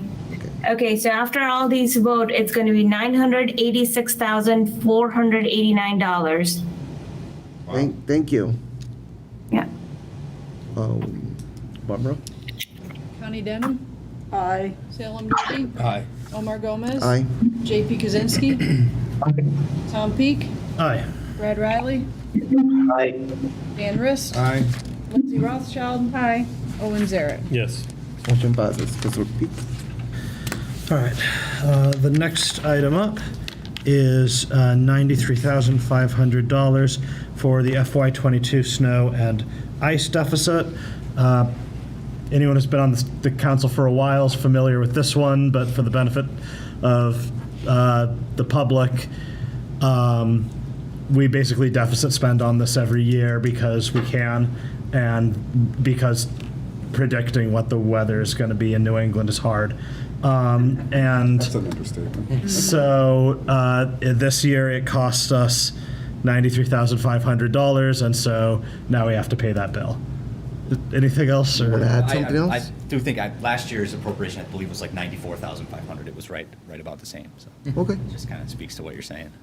Any councilor have any questions or comments?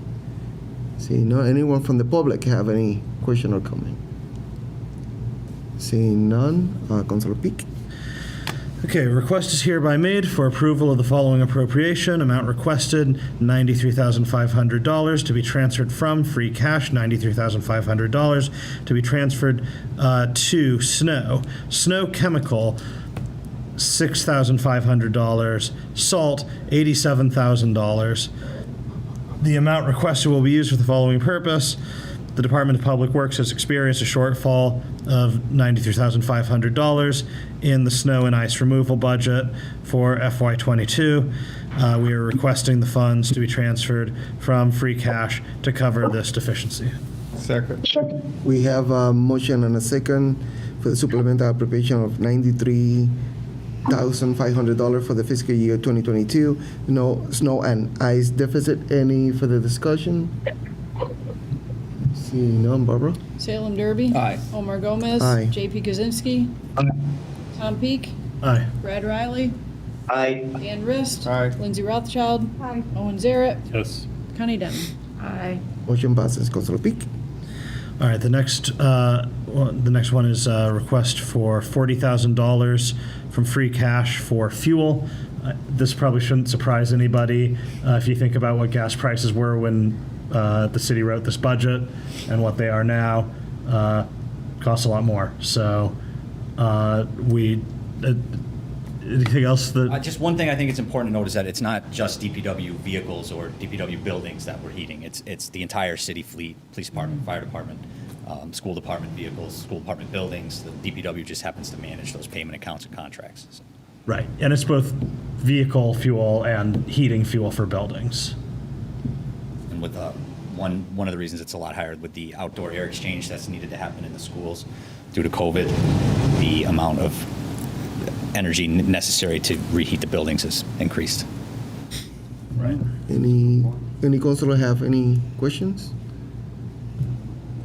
No? Anyone from the public have any comment or question about these appropriations? Seeing none, Councilor Peak. Okay, request is hereby made for approval of the following appropriation. Amount requested, $40,000 to be transferred from free cash, $40,000 to be transferred to fuel, $40,000. The amount requested will be used for the following purpose.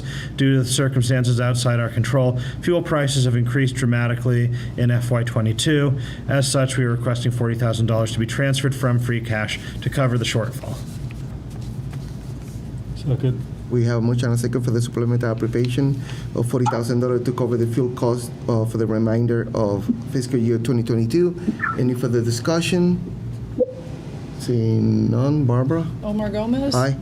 JP Kaczynski. Yes. Tom Peak. Aye. Brad Riley. Aye. Lindsay Rothschild. Aye. Dan Rist. Aye. Owen Zaret. Yes. Connie Denham. Aye. Salem Derby. Aye. Motion passes. The last one, Councilor Peak. All right, one more.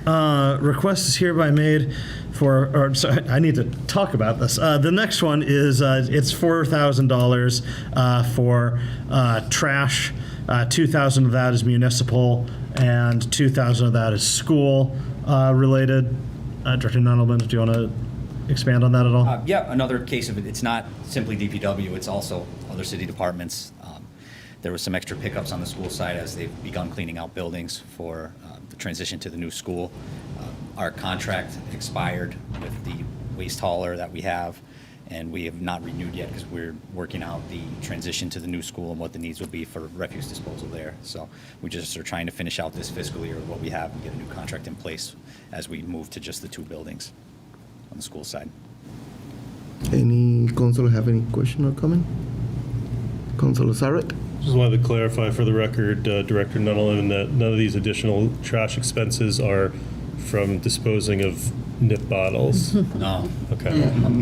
The container's fairly full. I picked up one in the park, a couple of the other in the parking lot the other day, and yeah, it needs to be emptied. Thank you. Anyone from the public have any comment or question? Seeing none, Councilor Peak. Okay, request is hereby made for approval of the following appropriation. Amount requested, $4,000 to be transferred from free cash, $4,000 to be transferred to trash, municipal, $2,000, school, $2,000. The amount requested will be used for the following purpose. We are requesting $4,000 to be transferred from free cash to cover trash removal and pickup expenses for the remainder of FY22. Okay. We have a motion and a second for the supplemental appropriation for $4,000 to cover the trash removal and pickup for the remainder of fiscal year 2022. Any further discussion? Seeing none, Barbara? Connie Denham. Aye. Salem Derby. Aye. Omar Gomez. Aye. JP Kaczynski. JP? JP. Yes. Tom Peak. Aye. Brad Riley. Aye. Dan Rist. Aye. Lindsay Rothschild. Aye. Owen Zaret. Yes. Motion passes. I will take a motion to close the public hearing. So Move that we moved. close the public hearings. Second. We have a motion and a second to close the public hearing. Barbara? Salem Derby. Aye. Omar Gomez. Aye. JP Kaczynski. Yes. Tom Peak. Aye. Brad Riley. Aye. Dan Rist. Aye. Lindsay Rothschild. Aye. Owen Zaret. Yes. Connie Denham. Aye. Motion passes. Public hearing is officially closed. Communication from elected official boards and committee. Any councilor have anything to announce this tonight? Just really quickly, I know it's been Sorry. a long meeting. And this is only because I promised that I would, but you all received the notice about the visioning session this Saturday, May 21st from 10 a.m. to 12 p.m. This is for the public's, for the public, 10 a.m. to 12 p.m. at the Parkin Street Park at Parsons and Federal, planning DPW and the consultants Fuss and O'Neill who conducted the prior walk shop in November. This is an opportunity for residents to come out and participate and weigh in on the proposed plans for the new city neighborhood. So I told the planner I would announce that. And the rain date's 5/22. That's it. Thank you, councilor. Any other councilor? Yeah, the 21st. No? Mayor's communication, Madam Mayor?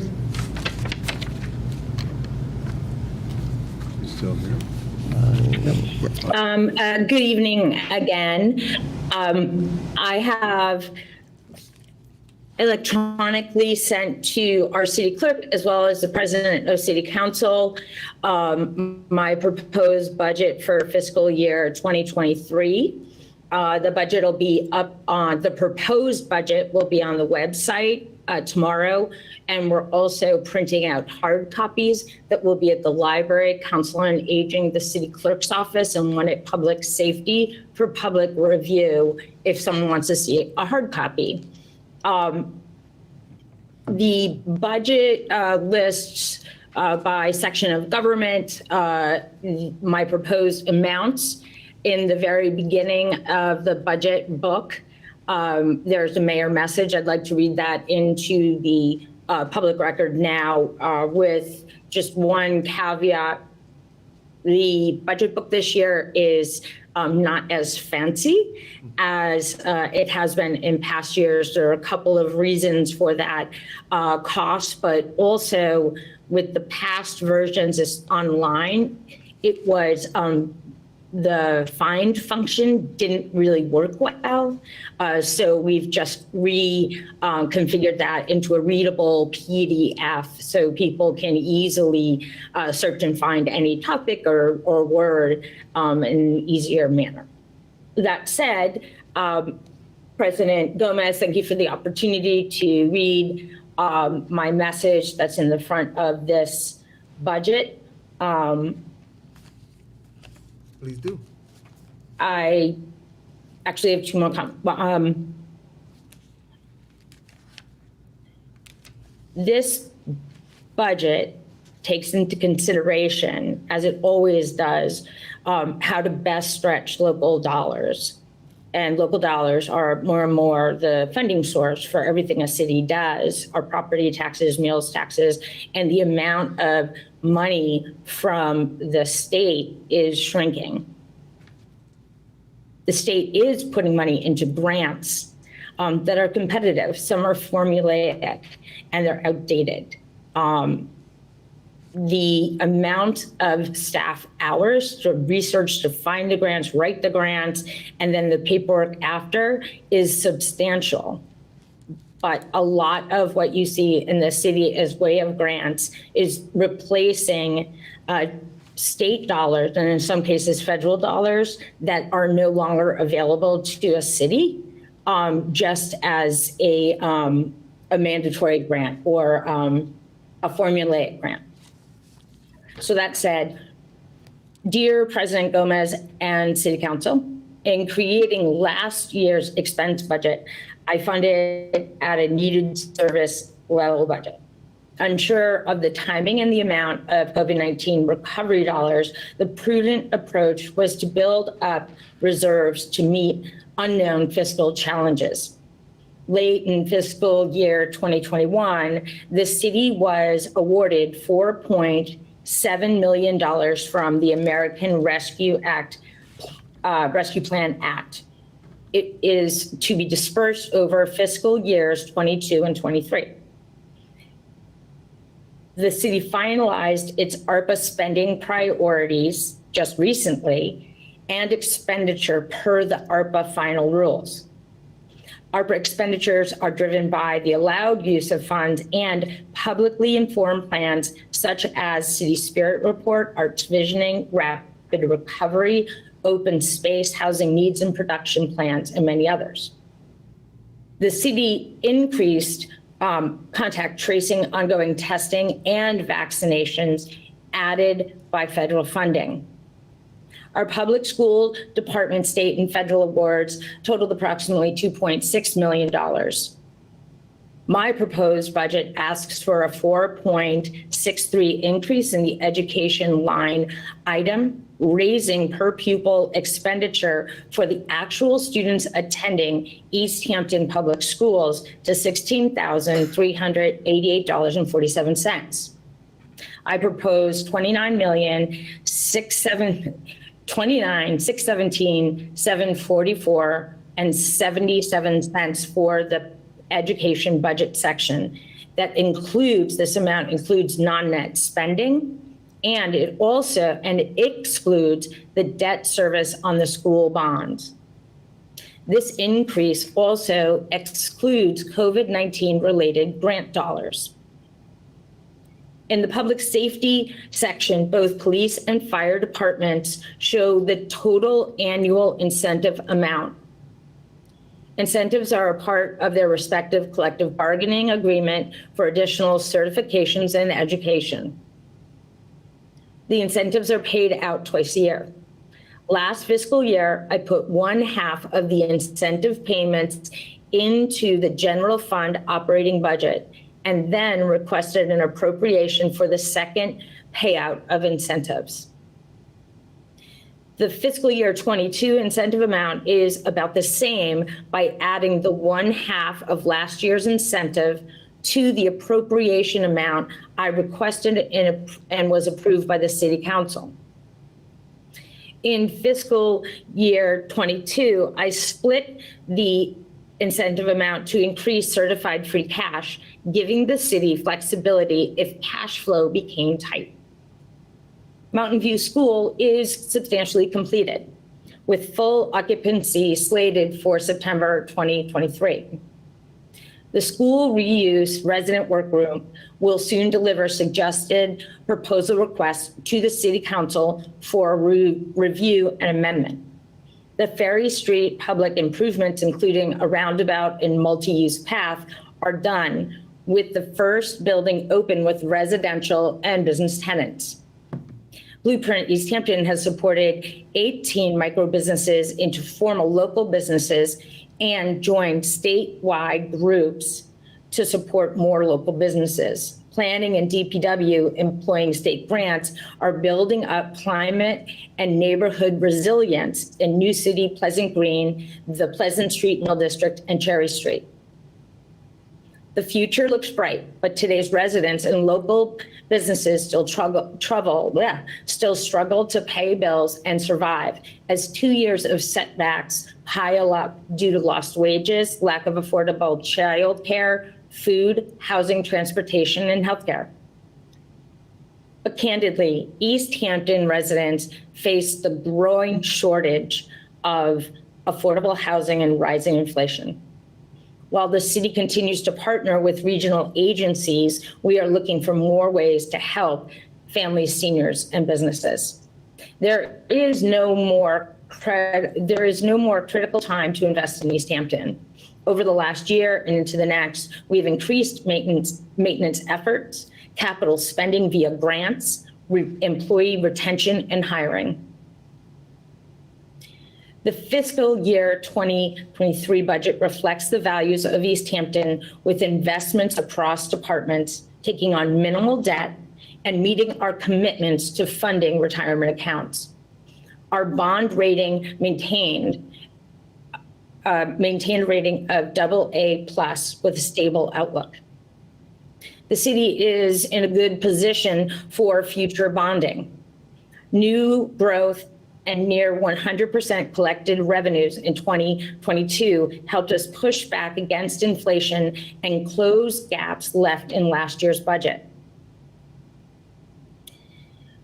My fiscal year 2023 budget letters following this document to department leaders directed them to include all anticipated compensation without any cuts, and show an expense budget of 1%, 2%, and 3%. Departments that added staff positions were to have them in fiscal year 23 if paid out of the city's general operating funds. City departments that increased staff with COVID-19 or grant dollars were asked for a plan to bring those staff into the general fund by 2026. As a result, I propose a fiscal year 2023 expenditure of $48,541,883.64. This includes the interest and debt on the school bonds and the high school bond that remains. This is an increase of 5.7% over the fiscal year 2022 approved budget. The four primary revenue sources balance proposed expenditures of $45,900,466.26, with the gap between actual expenditure being CPA, the water and sewer enterprise revenue, because those two sources of revenue are used only for very specific and only those specific reasons. The budget provides for funds for the Tax Relief Stabilization Fund and the Cannabis Stabilization Fund to reduce the taxes we must pay on our levy. Monthly reports outlining year-to-date expenditures and revenue will continue to be augmented by reports detailing the receipt, spending, and reimbursement rate of COVID-related funds. Thank you for your patience and kindness to each other in the past year. With continued gratitude and hope, Mayor Nicole LaChapelle. Thank you. Thank you, Mayor. Councilor Rist?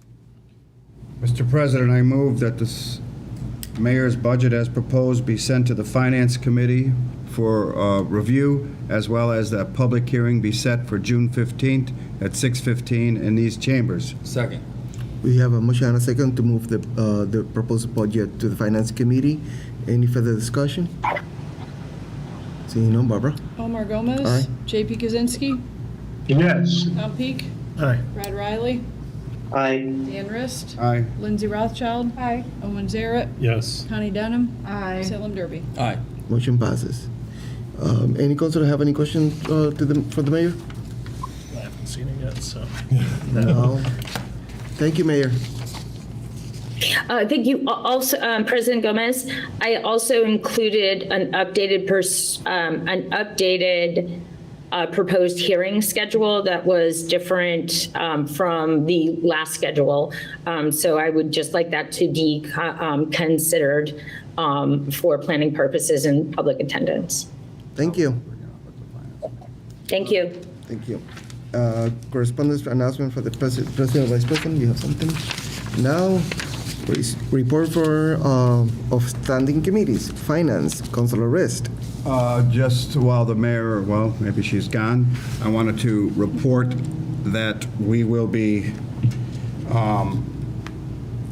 doing our review on the following dates, and it has changed. I believe I sent it out due to a conflict with the Education Department. May 23rd, Public Works, Enterprise, Culture, and Recreation. May 25th, Public Safety and Human Services.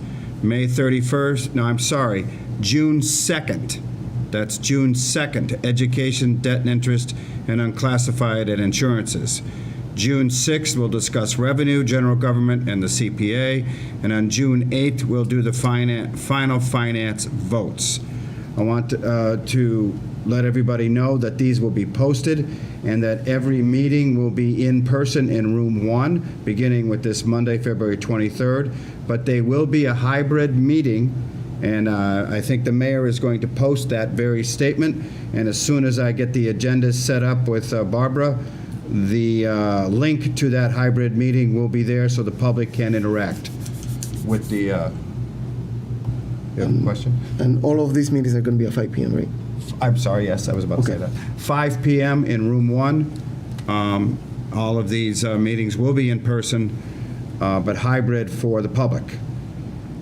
Secondly, I want to thank Councilor Peak and the Finance Committee for having to deal with all of these. They are difficult but necessary, and I want to thank them for dealing with them when I was away. I want to make a reminder to the council and to the public on council authority. I believe I made this statement 2 meetings ago. The City Council has no authority to increase the budget as presented by the mayor. We confirm this with the city attorney. As much as I'd like, well, actually, no, I don't want that authority because that would be difficult. We'd be debating for years. But the City Council does not have the authority to increase a budget as presented by the mayor. We only have the authority to cut it. And in all my years, and I have a lot of them, we have rarely, if ever, cut a budget that was presented by the mayor, because generally the mayor is only able to present, rarely is the mayor able to present all of what a department wants. So cutting it further would be difficult. But that's the only authority we have. And I want the public to know that because there seems to be a question as to whether we can raise it. We can't. So I wanted to make that reminder. So our next meeting is the first budget hearing, February? May 23rd. Why did I write February? Jet lag, I'm sorry. So thank you very much, Mr. President. That concludes. Thank you, Councilor Rest. Public Safety, Councilor Saret.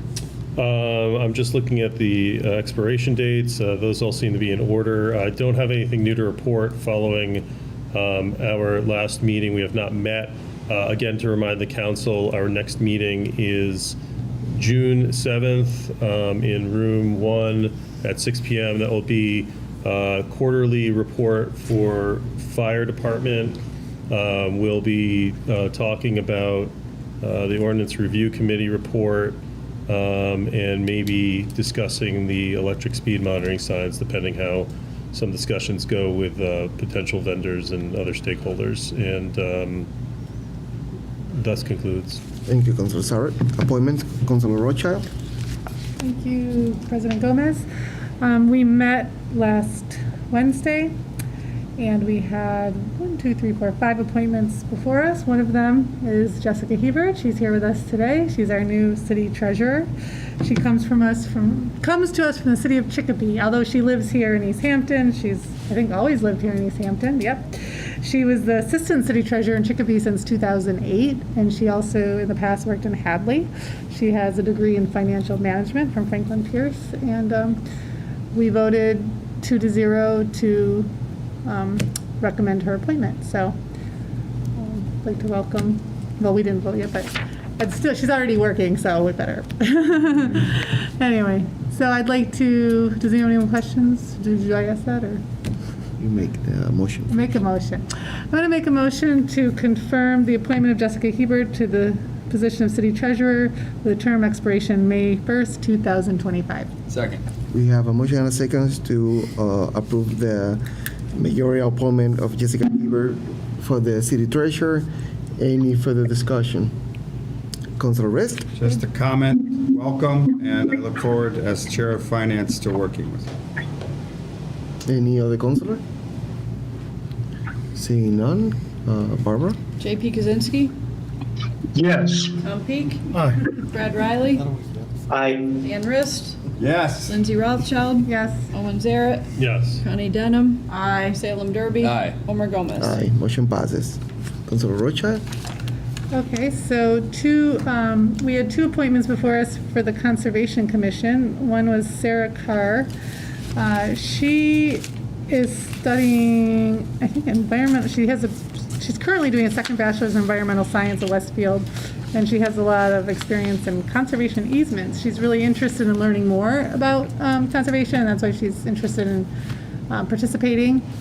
She moved here 4 years ago, and wants to get involved in the city. The other person up for the Conservation Commission is Hale Weeks, who moved here, I think, in the pandemic from New Hampshire. He chose Easthampton because it's a cool city. And he has a lifelong experience in fishery and wildlife, and he's retired, and he's going to take all that experience and knowledge and contribute it to the city on the Conservation Commission. So I'm going to, these are 2 different expirations, but I'm going to put them together.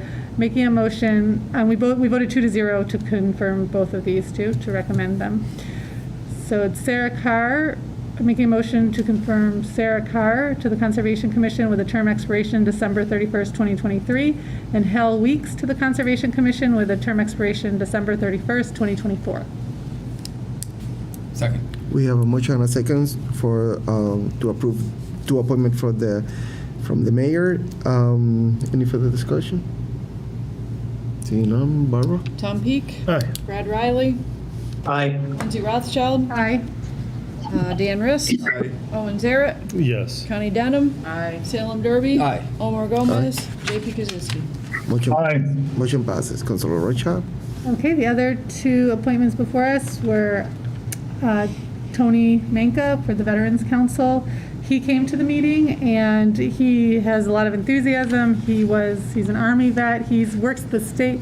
He does work at the state level with the veteran-owned. Oh wait, he's working on a lot of different. He's very active in a lot of different things, and one is the Air Force First Look, which is expanding procurement, local procurement for within the military. He's also working on the state level on veteran matters. He's on the Urban Committee, Western Mass Economic Council. He has a veteran-owned business, and he's like, when can I go start coming to all the meetings? Like, not just Veterans Council, every meeting. So anyways, he brings his enthusiasm and insight to the Veterans Council. We didn't get to meet Bonnie McLeod, but she is a new resident in Easthampton. She lives across the street from Mashawanik Pond in Cottage Square. She wants to give back. She stares out at the pond and wants to be involved. So we voted 2-0 to confirm both of these appointments. So I would like to make a motion to to confirm Sarah Carr to the, Tony Minka to the Veterans Council with a term expiration December 31st, 2024, and Bonnie McLeod to the Neshawanek Pond Committee with a term expiration December 31st, 2022. Second. We have a motion and a second. Any further discussion? Seeing none, Barbara? Brad Riley, Aye. Dan Rist, Aye. Lindsay Rothschild, Aye. Owen Zaret, Yes. Connie Denham, Salem Derby, Aye. Omar Gomez, Aye. JP Kaczynski, Yes. Tom Peak. Aye. Motion passes. Councilor Rothschild, we have another. We have another, meeting? yes, we have a meeting scheduled for May 25th at 4 p.m. Our meetings are always on the off Wednesdays from the city council meeting at 4 Is it p.m. 5 p.m.?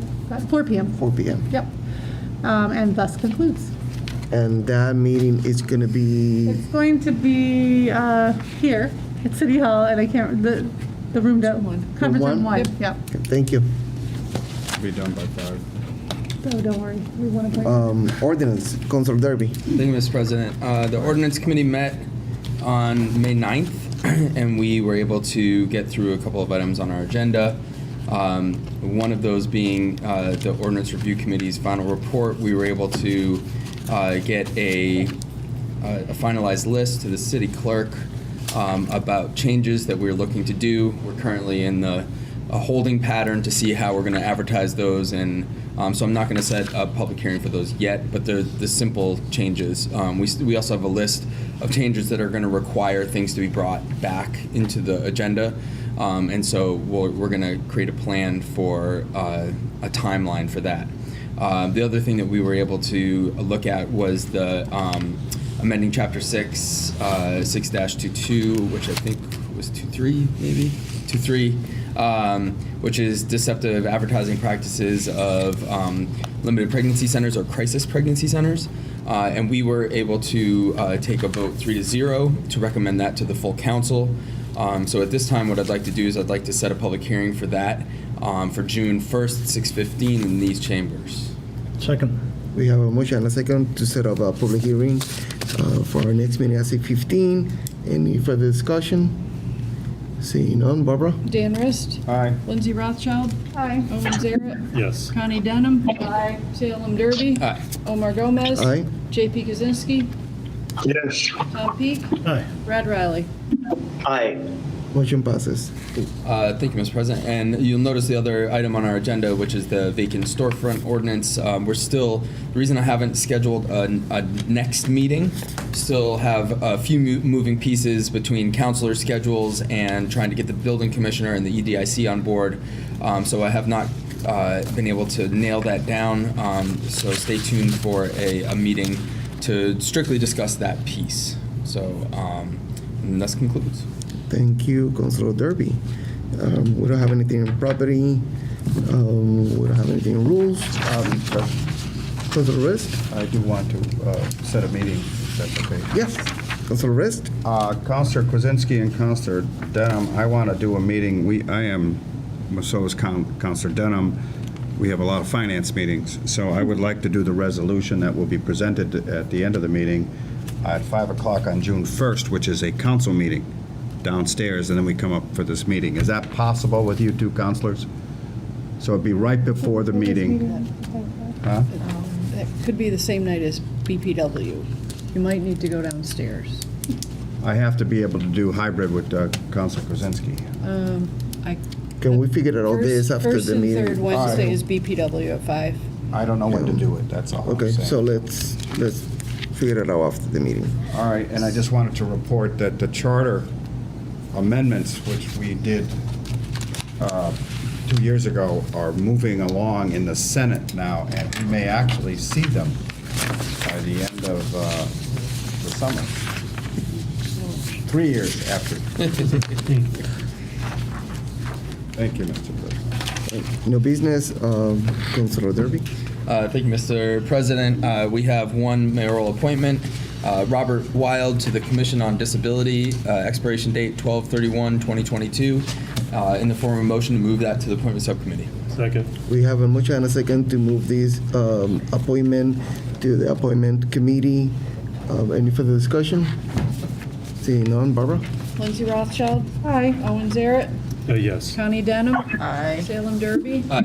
Omar Gomez. Aye. JP Kaczynski. Aye. Tom Peak. Aye. Brad Riley. Aye. Dan Rist. Aye. Motion passes. Council Derby? And the next piece we have is a resolution in support of the Fair Share Amendment, and I know that we are going to move that to the Rules Subcommittee Is that a motion? in the form of a motion. Second. We have a motion and a second to move the resolution in support of the Fair Share Amendment to the Rules Committee. Any further discussion? Mr. President. Councilor Sarah? Just, I don't remember who was here earlier, but what appears in the agenda is an earlier draft. I apologize to my co-sponsor, Councilor Denham, that through the miracle or the lack of miracle of computers, the final draft didn't make it in. So I'll send that to the city clerk for everyone to see. Thank you. That's it. Yeah. Barbara? Owen Zarrett. Yes. Connie Denham. Aye. Salem Derby. Aye. Omar Gomez. Aye. JP Kaczynski. Yes. Tom Peak. Aye. Brad Riley. Aye. Dan Rist. Aye. Lindsay Rothschild. Aye. Motion passes. I will take a motion to adjourn. So moved. Second. We have a motion and a second to adjourn. Barbara? Connie Denham. Aye. Salem Derby. Aye. Omar Gomez. Aye. JP Kaczynski. Aye. Tom Peak. Aye. Brad Riley. Aye. Dan Rist. Lindsay Rothschild. Aye. Owen Zarrett. Yes. Motion passes. Thank you, everybody. Buenas Thank you. noches. Have a great evening. See ya. Have a good evening. This government meeting is brought to you by Eastworks and our local cable subscribers.